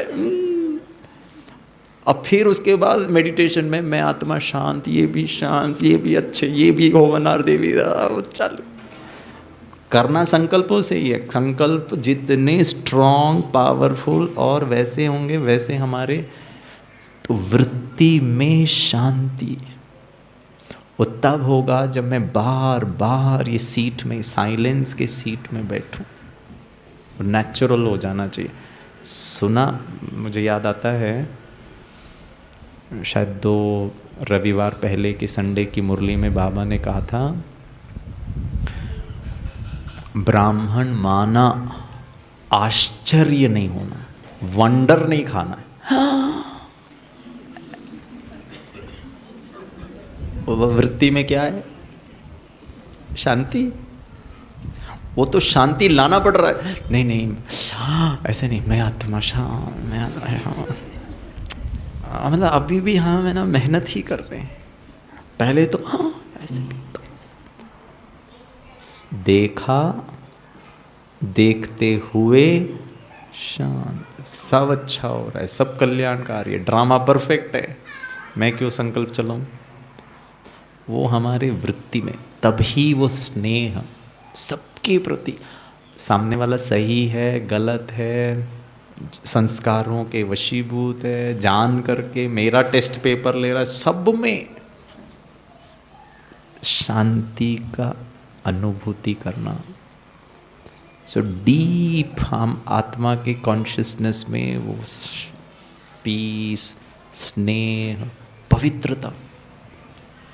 पवित्रता अर्थात, पवित्रता अर्थात शुभ भावना, शुभ कामना। वो ब्रह्मचर्य और वो सब तो करना ही है, लेकिन बहुत सूक्ष्म में किसी भी आत्मा के लिए अगर मेरे मन में नेगेटिव संकल्प चलते हैं, व्यर्थ चलते हैं, तो फिर प्रॉब्लम है। ये ऐसा क्यों कर रहे हैं, इनको ऐसा नहीं करना चाहिए। ये संकल्प भी नहीं क्रिएट करें। हाँ, आपको, आप निमित्त हैं, आपको बताना है वो गलत कर रहे हैं, आप माँ हैं, आप घर में बड़े हैं, घर में कोई छोटे ऊपर नीचे कर रहे हैं, आप प्लीज़ बताइए, बताने का अधिकार आपको है। लेकिन वो बताने के पीछे का भाव और वृत्ति कैसा है, डिस्टर्ब होकर बता रहा हूँ, परेशान होकर के बता रहा हूँ, लाचारी हालत में बता रहा हूँ, इनको तो बोल बोल के थक गए। सुनते तो हैं नहीं, लेकिन बोलना तो पड़ेगा, एक बार बोल दो। इसीलिए बाबा ने, मुझे याद आता है वरदान में, पता है बाबा ने क्या कहा था? अहम और वहम को समाप्त कर रहमदिल बन, विश्व सेवाधारी भव। रहम तभी कर सकते हैं जब ये दो चीजें नहीं होंगी। कौन सी है दो चीजें? अहम और वहम। क्या है अहम और वहम?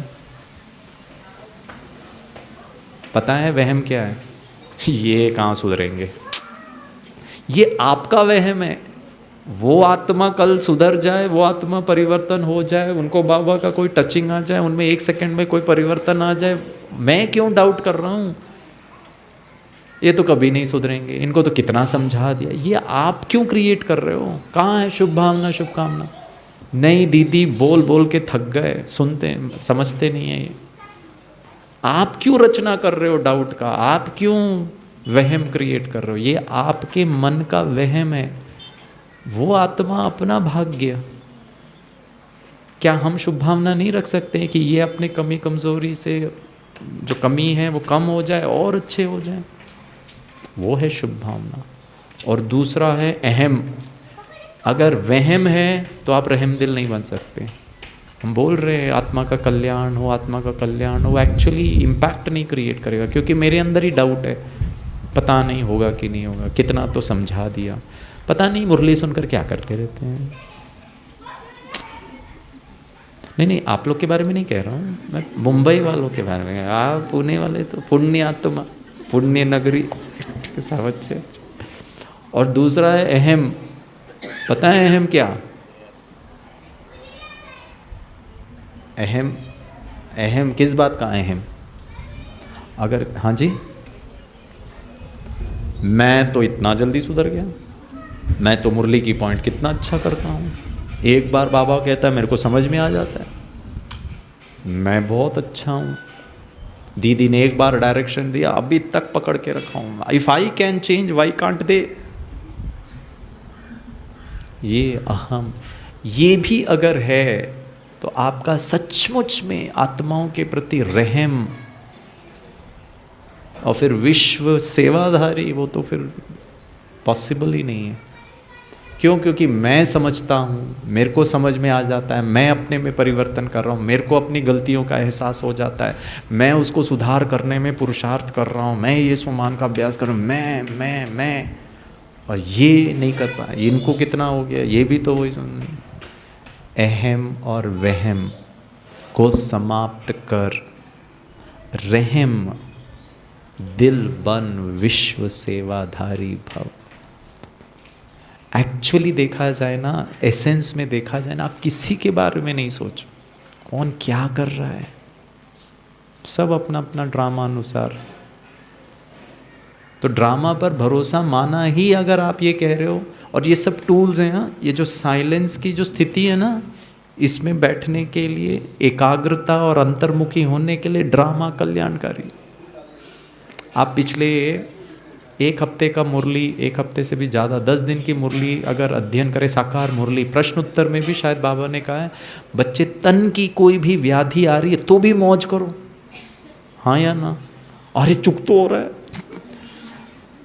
कभी कभी बोल दो बाबा और आधा घंटा और दर्द सहन कर सकती हूँ, चलेगा? हाँ, योग बल से तो नहीं चुकत हो रहा, कम से कम भोग से ही चुकत हो जाए। बाबा देखो कैसी स्टोरीज क्रिएट कर रहा है। भगवान की ना साइकोलॉजी को समझना बहुत ज़रूरी है। कितना बाबा जैसा कोई पर्सनालिटी नहीं हो सकता इस संसार में। इतना पेशेंस, ज्ञान सार रूप में देखो तो बहुत कम, और विस्तार में देखो तो समुंदर। ऐसा कौन हो सकता है इस संसार में? आप खींचो ज्ञान को तो घंटों घंटों, दिन रात। बाबा भी कहता है ना, अगर हम सागर की स्याही बना लें और धरती को पेपर बना लें, पेड़ को कलम बना ले, तो भी भगवान की महिमा ना कम पड़े। सरस्वती आकर खुद वर्णन लिखे तो भी कम पड़ेगा। सच है। आप एक एक पॉइंट को विस्तार में अगर समझने का प्रयास करें कि मैं कैसे उसको प्रैक्टिकली इम्प्लीमेंट कर सकता हूँ। इसलिए रोजाना सुबह की सेंटर में आकर मुरली सुनना संगठन में बहुत ज़रूरी है। उसका अपना एक फ़ायदा है, आत्मा को ना लिफ्ट मिलता है। कोविड के बाद तो माया ना बहुत स्मार्ट है। हाँ, पहले तो आपको चॉकलेट एक बार खिलाएगी, 2 बार खिलाएगी, 2 साल खिलाया, व्हाट्सएप में मुरली, यूट्यूब में मुरली, पीएम टीवी में मुरली। अब लॉकडाउन वॉकडाउन ख़त्म, अब आदत लग गई। अब सुबह उठ के वाइट ड्रेस पहन के सेंटर में दीदी सुनती हूँ, ORC की मुरली, पांडव वन की मुरली। पहले तो ये सब नसीब ही नहीं होता था, अभी तो दिन में हम 4-4 मुरली सुन लेते। 4-4 मुरली कैसे सुन रहे हैं?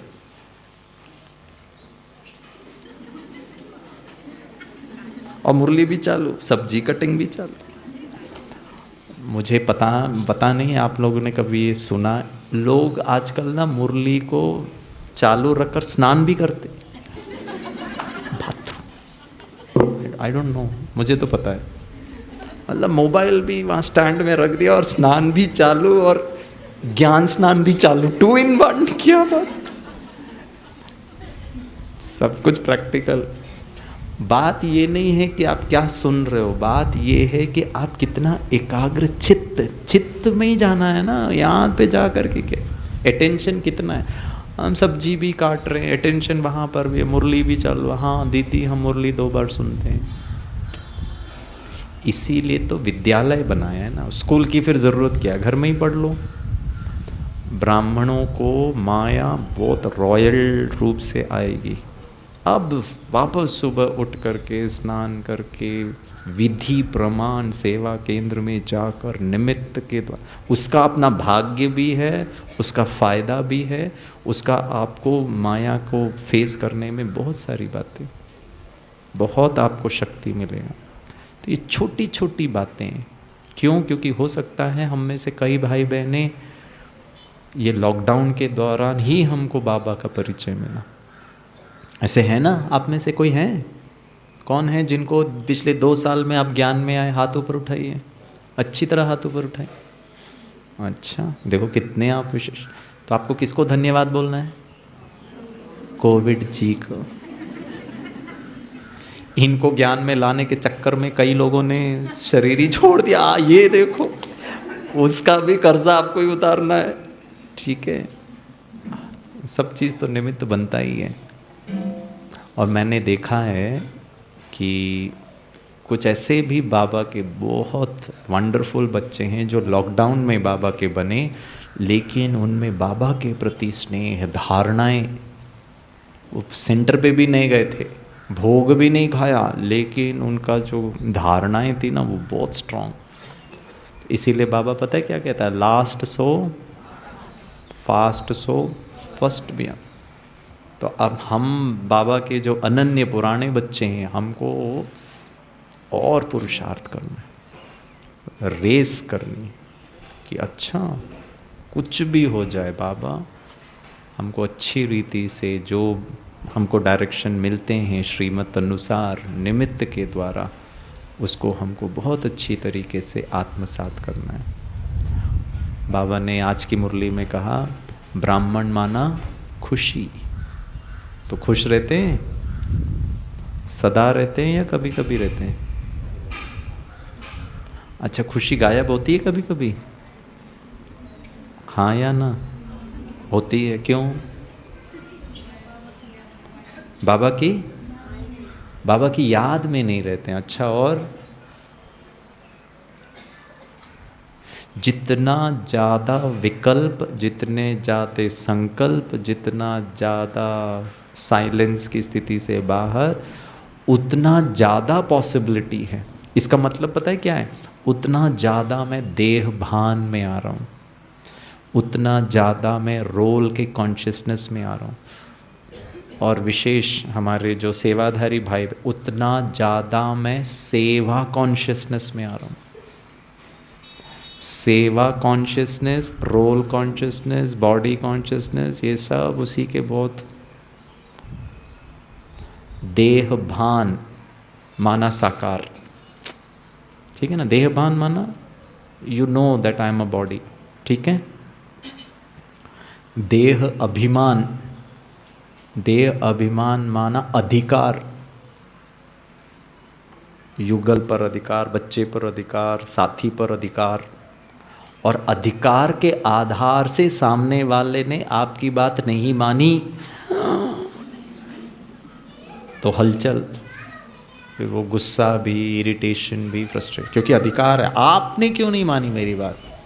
अगर सामने वाले ने पूछ लिया क्यों मानूं, तब तो फिर गंगा यमुना वो अलग ट्रैक में हमारी माता है। इतना किया गिरीश भाई, अरे इतना क्या किया, अधिकारी जताया ना, डिटैच कहाँ हुए। और तीसरा है देह अहंकार, देह भान, देह अभिमान और देह अहंकार। देह भान माना साकार, देह अभिमान माना अधिकार और देह अहंकार माना अत्याचार। अब तो उस आत्मा को अब दुखी करो अपने बोल से, संकल्प से, कर्म से। Now this is torture. अधिकार रखा, आपने नहीं माना, तो अब मैं अपने आवेश में आया, आत्मा को भूले, दिव्य गुणों को भूले और कुछ अपशब्द बोल दिया, सामने वाले को हर्ट किया, इंसल्ट किया, दुखी किया, तो अत्याचार ही है ना। चलो हमने किसी को हाथ पैर से नहीं किया, लून पानी नहीं हुए, लेकिन शब्दों से तो किया ना। किसी को बुरा भला कहना, और ये हम है ना आपस के संबंधों में ही ज़्यादा करते हैं, बाहर वालों के साथ नहीं करते, क्योंकि हिसाब किताब है ना, कर्मों का लेन देन है ना।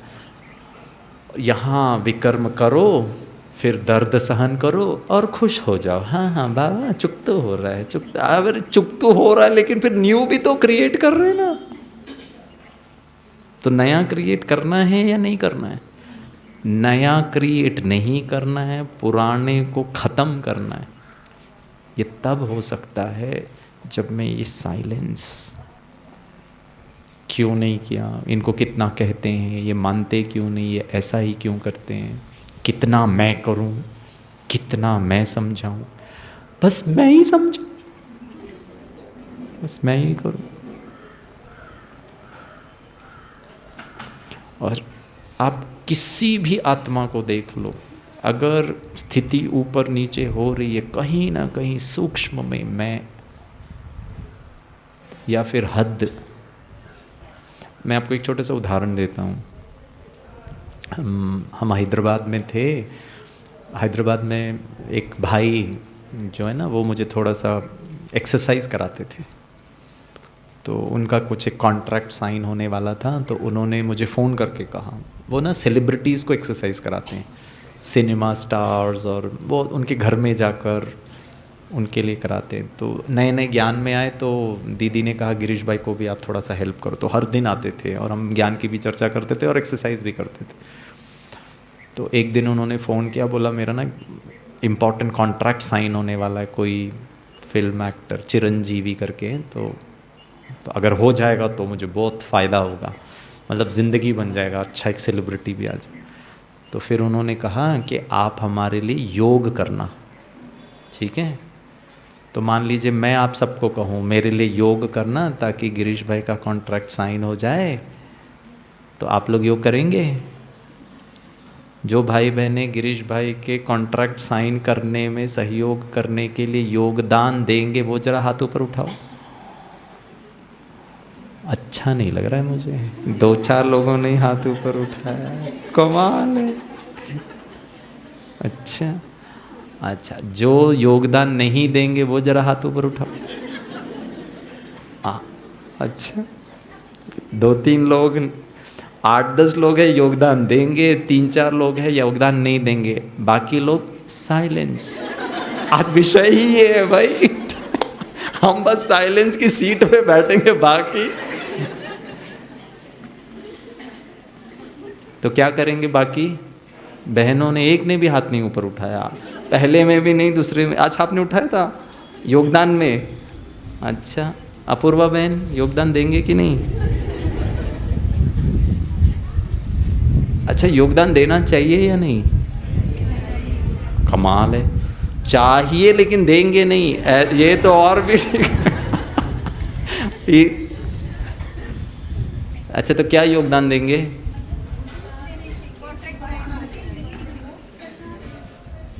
ब्लेसिंग्स देंगे।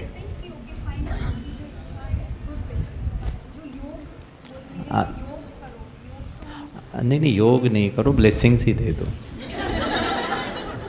वाह दीदी, आपके स्टूडेंट्स तो बहुत स्मार्ट है। हम योग नहीं करेंगे, ब्लेसिंग करेंगे। हाँ, तो ब्लेसिंग्स, आप में से कितने लोग ब्लेसिंग्स देंगे कि गिरीश भाई का कॉन्ट्रैक्ट साइन हो जाए? ब्लेसिंग्स, माय गॉड, आप लोग को अंतर पता है ब्लेसिंग्स का और योग का। अच्छा, कैसे करेंगे ब्लेसिंग्स, कैसे देंगे सिस्टर? हाँ, क्या बोलेंगे मन में? हाँ, उनका कॉन्ट्रैक्ट साइन हो जाए। अच्छा, तो साइन हो जाएगा क्योंकि आपने ब्लेसिंग्स दिए, तो कॉन्ट्रैक्ट साइन हो जाएगा। होना तो चाहिए क्योंकि हमने योगदान दिया है, ठीक है।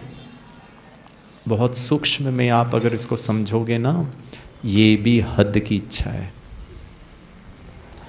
अगर आपको बेहद में योगदान या ब्लेसिंग्स या शुभ भावना है, तो उसका संकल्प होना चाहिए कि बाबा या मुझ आत्मा का इनके प्रति गुड विश ये है, जिसमें आत्मा का कल्याण हो वो हो।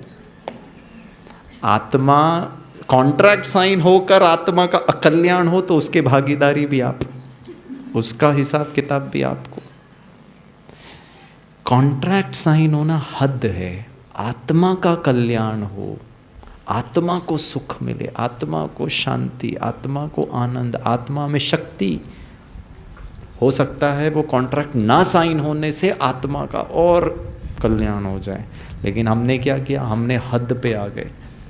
अर्थात वो जो बेहद की दृष्टि है, फिर आत्मा में आ गए। आपने देहधारी को देखा, उसके कार्य को देखा, वो ट्रेनिंग कराते हैं, कॉन्ट्रैक्ट को देखा, और हम आत्मा का कल्याण सब भूल गए और बहुत बहुत इजीली स्विच ओवर हो जाते हैं।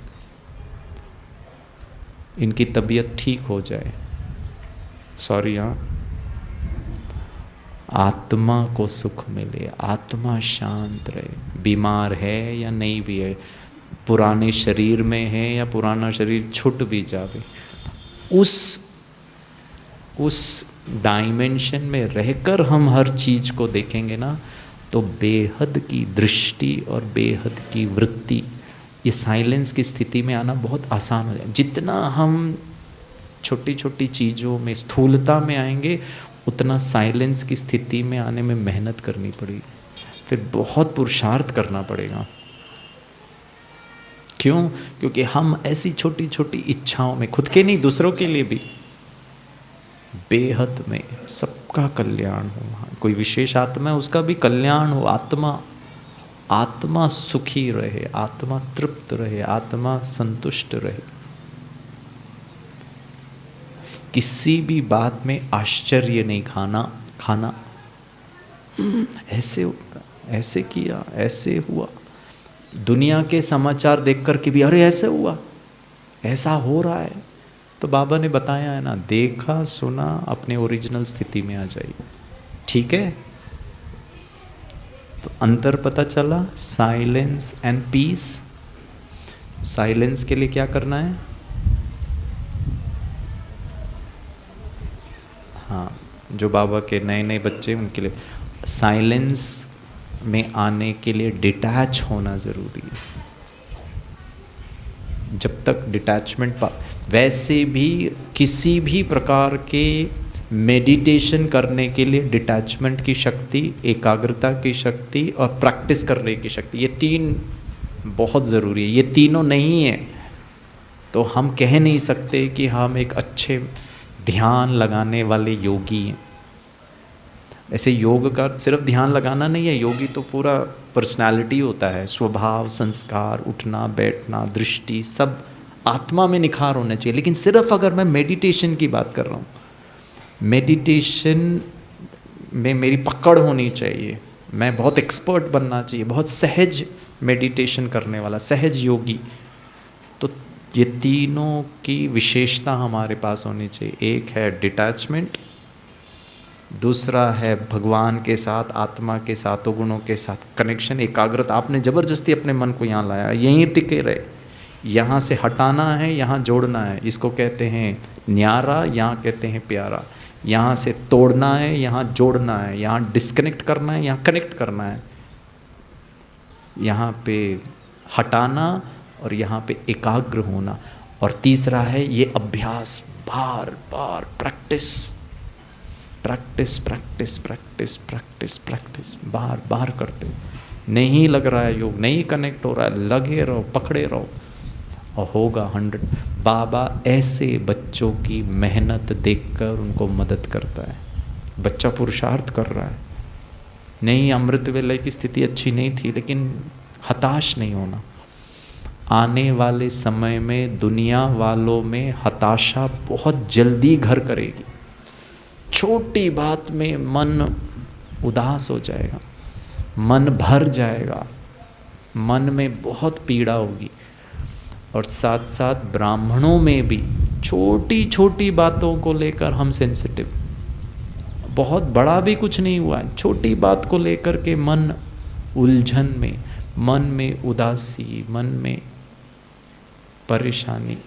और जितना ज़्यादा मेरे मन में ये सब रहेगा ना, उतना डिफ़िकल्ट होगा कनेक्ट करने में भी, और उतना डिफ़िकल्ट होगा डिटैच करने में।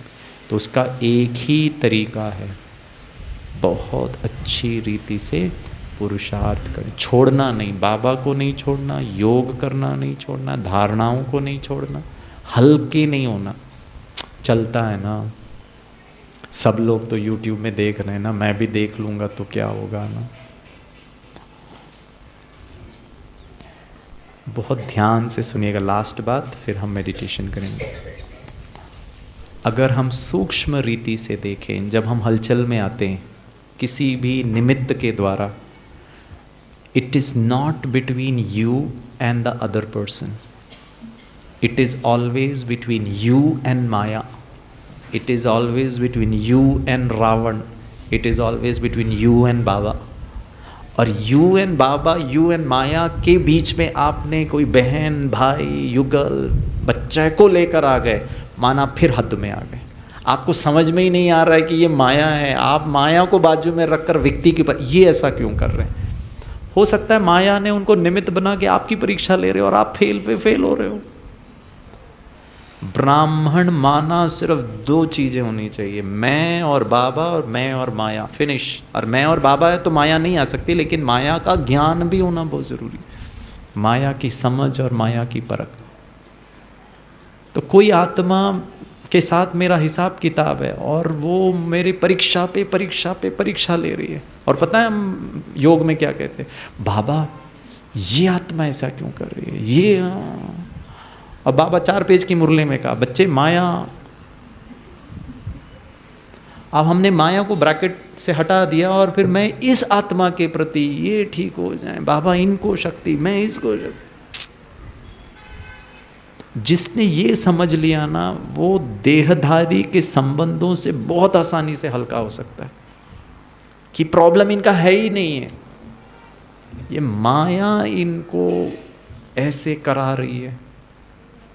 वो देह भान में है, वो आप पर अधिकार रख रहे हैं, वो आपको बुरा भला बोल रहे हैं, कौन करवा रहा है। वो आत्मा ओरिजिनली कैसी है, परम धाम में अवस्था में वो भी शांत, वो भी शक्ति स्वरूप। अब इस जन्म में आकर घोर कलयुग अंत में वो माया के वशीभूत होकर आपकी परीक्षा ले रहे हैं। तो आपकी लड़ाई किसके साथ है, आपका युद्ध किसके साथ है, माया के साथ है ना कि देहधारी के साथ। और देहधारी के लिए शुभ भावना, ये शुभ भावना, शुभकामना तब तक नहीं आएगा जब तक मेरे को उनकी गलती, उनकी कमी, उनकी कमजोरी नजर आ रही। और जब मैंने उनकी कमी, उनकी कमजोरी को माया के ऊपर डाल दिया, तो इनके प्रति रहम, इनके प्रति शुभ भावना, अरे ठीक है बेचारे हैं, कमज़ोर हैं, वशीभूत है, जानते नहीं है, अज्ञानी है, मैं तो ज्ञानी हूँ ना, मैंने तो माया को समझा है ना, मैं तो विश्व कल्याणकारी हूँ ना, मेरा तो काम देना है ना। कितना दे, कितना करें? अब ये कितना करें माना आप इफेक्टेड हो रहे हो, माया आप पे जीत रही।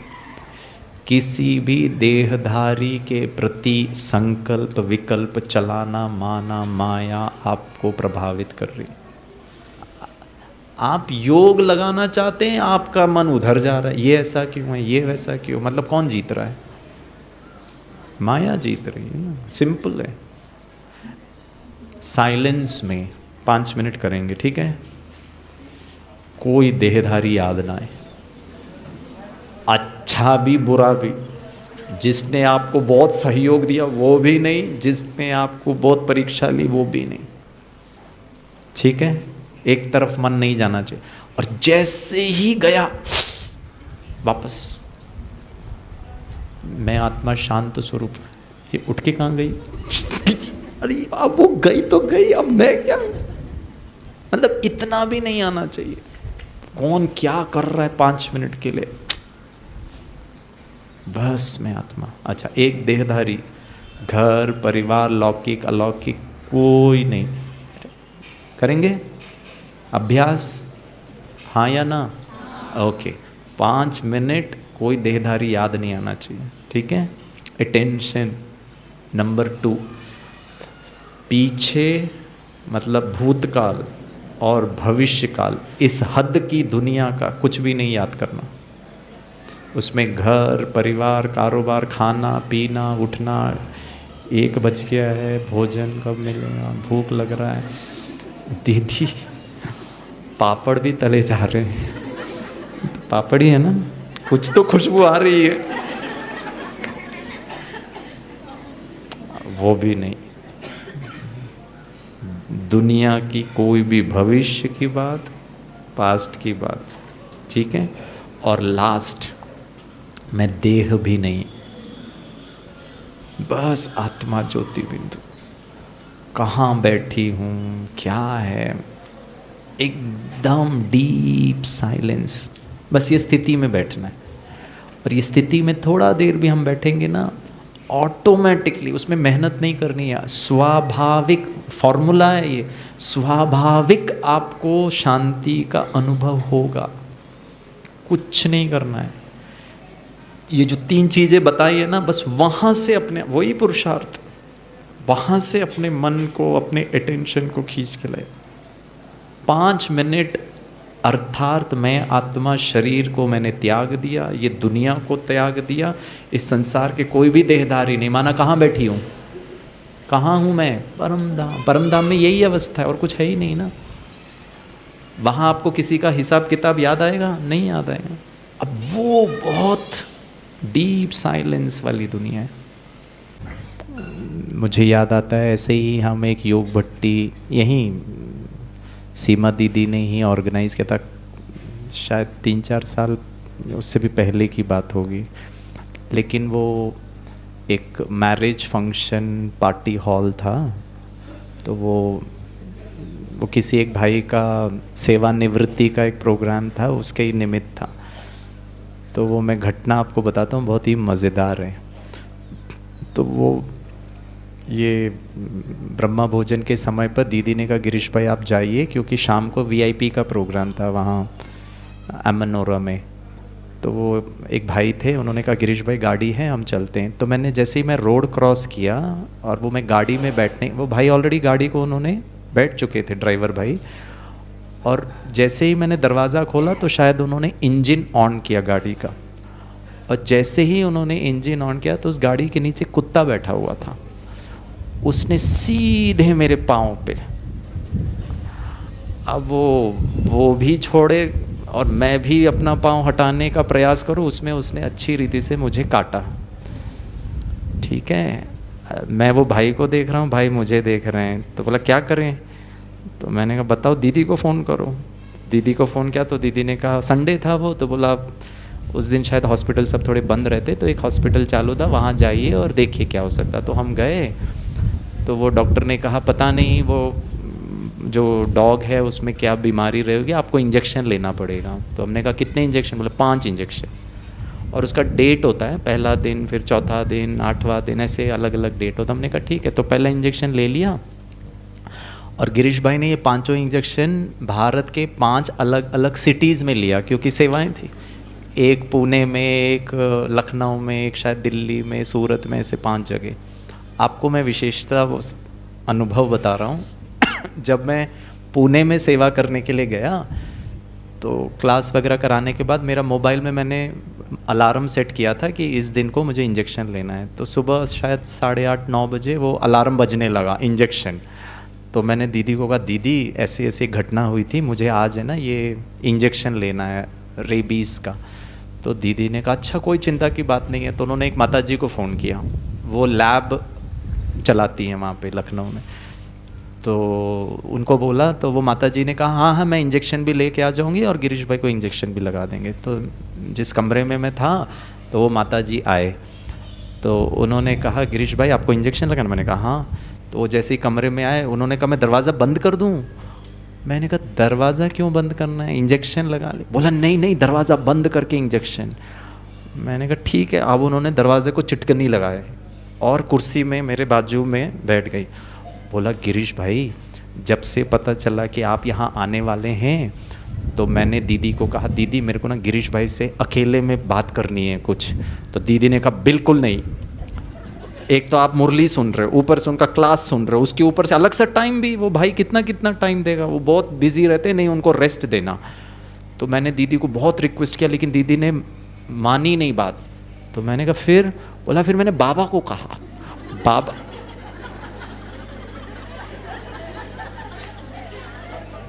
उनकी इच्छा पूर्ति करने के लिए कुत्ते से कटवा रहा है भाई साहब, और यही बचाता है। मैंने कहा माता जी आप बड़ी ग्रेट है, आपको मुझसे मिलना है और हम दर्द भी सहन कर, ऊपर से 5-5 इंजेक्शन भी ले। अच्छा कमाल की बात वो नहीं थी। बोला गिरीश भाई कितना अच्छा लग रहा है, मैं आपसे बात करूं? मैंने कहा बिल्कुल बात करो, ठीक है ना, जितना बात करना। फिर उन्होंने एक मुझसे प्रश्न पूछा। अब वो प्रश्न बड़ा इंटरेस्टिंग था। बोला गिरीश भाई आप लोग जितना ये भाषण करने वाले हैं ना, सो कॉल्ड बड़े अच्छे अच्छे भाषण करने वाले, आप लोग योग वो करते भी हो कि नहीं? मैंने कहा हाँ हाँ करते तो हैं, अब योगी हैं। मैंने कहा लेकिन आप ऐसे क्यों पूछ रहे हो? बोला नहीं, बाबा कहता है ना योग करने से विकर्म विनाश होते, आपका तो कुत्तों के साथ भी हिसाब किताब है, वो भी नहीं हुआ। मैंने कहा क्या विचार सागर मंथन है, अरे यार इंसानों का हिसाब किताब योग से। मैंने कहा बहन जी आप जो कह रहे हो बिल्कुल करेक्ट ही है, हम हमारा इनके साथ भी हिसाब किताब है भाई, जानवरों के साथ। तो बोला गिरीश भाई फिर योग से हुआ कि नहीं हुआ? मैंने कहा बहन जी ज़रूरी नहीं, ये भी बहुत इंपॉर्टेंट बात, स्टोरी है, सारा चक्कर स्टोरी का है। हो सकता है किसी आत्मा की किसी इच्छा को, उसके दिल की भावना को पूर्ण करने के लिए जो आत्मा कुत्ते का सहन कर सके, ज़रूरी नहीं है आप बीमार पड़ रहे हैं इसका मतलब आपका हिसाब किताब है। हो सकता है वो बीमारी से किसी निमित्त को किसी प्रकार का सेवा या उसका उमंग उत्साह, या आपको देख करके इतनी बीमारी में भी ये भाई या ये माता जी देखो कितनी अथक है, उसका इंस्पिरेशन, उसका उमंग उत्साह। तो ज़रूरी नहीं है हर नेगेटिव बात हिसाब किताब ही हो सकता है वो पॉजिटिव भी है, वो आपको अपनी स्टोरियाँ बनानी पड़ेगी। तो गिरीश भाई अभी योग पे ज़्यादा टेंशन दे रहा है, ठीक है ना, ताकि जीव जंतुओं से भी मेरा जो हिसाब किताब है उसको भी हम चुक तो कर सकें, ठीक है ना। तो हर नेगेटिव को अगर आप पॉजिटिवली देखेंगे ना, ब्राह्मण जीवन बहुत प्यारा है, बहुत ब्यूटीफुल है, बहुत इजी है। आप जीवन के बड़े बड़े समस्याओं को ना ऐसे करके, मतलब वो आपको भार नहीं लगेगा किसी भी प्रकार का, मन में वो भारीपन जो होगा ना वो महसूस नहीं होगा। आपके भी इतने अच्छे अच्छे अनुभव होंगे ना कि जीवन में क्या क्या हुआ और बाबा ने कैसे आपको सपोर्ट किया, आपकी योग की शक्ति में आप कितने हल्के हुए, बस इसको बार बार याद करते रहना। स्मृति में ज्ञान का आधार ही स्मृति और विस्मृति है। जिसको ये सब याद है उसका जीवन अच्छा। ठीक है, चलिए, थैंक यू। ओम शांति। 2 मिनट बाबा को याद करेंगे। चलिए, हाँ चलता।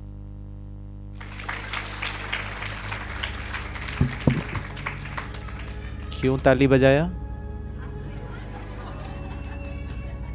नहीं, वो तो मैंने बोला ताली बजाइए, लेकिन किसके लिए ताली बजाया?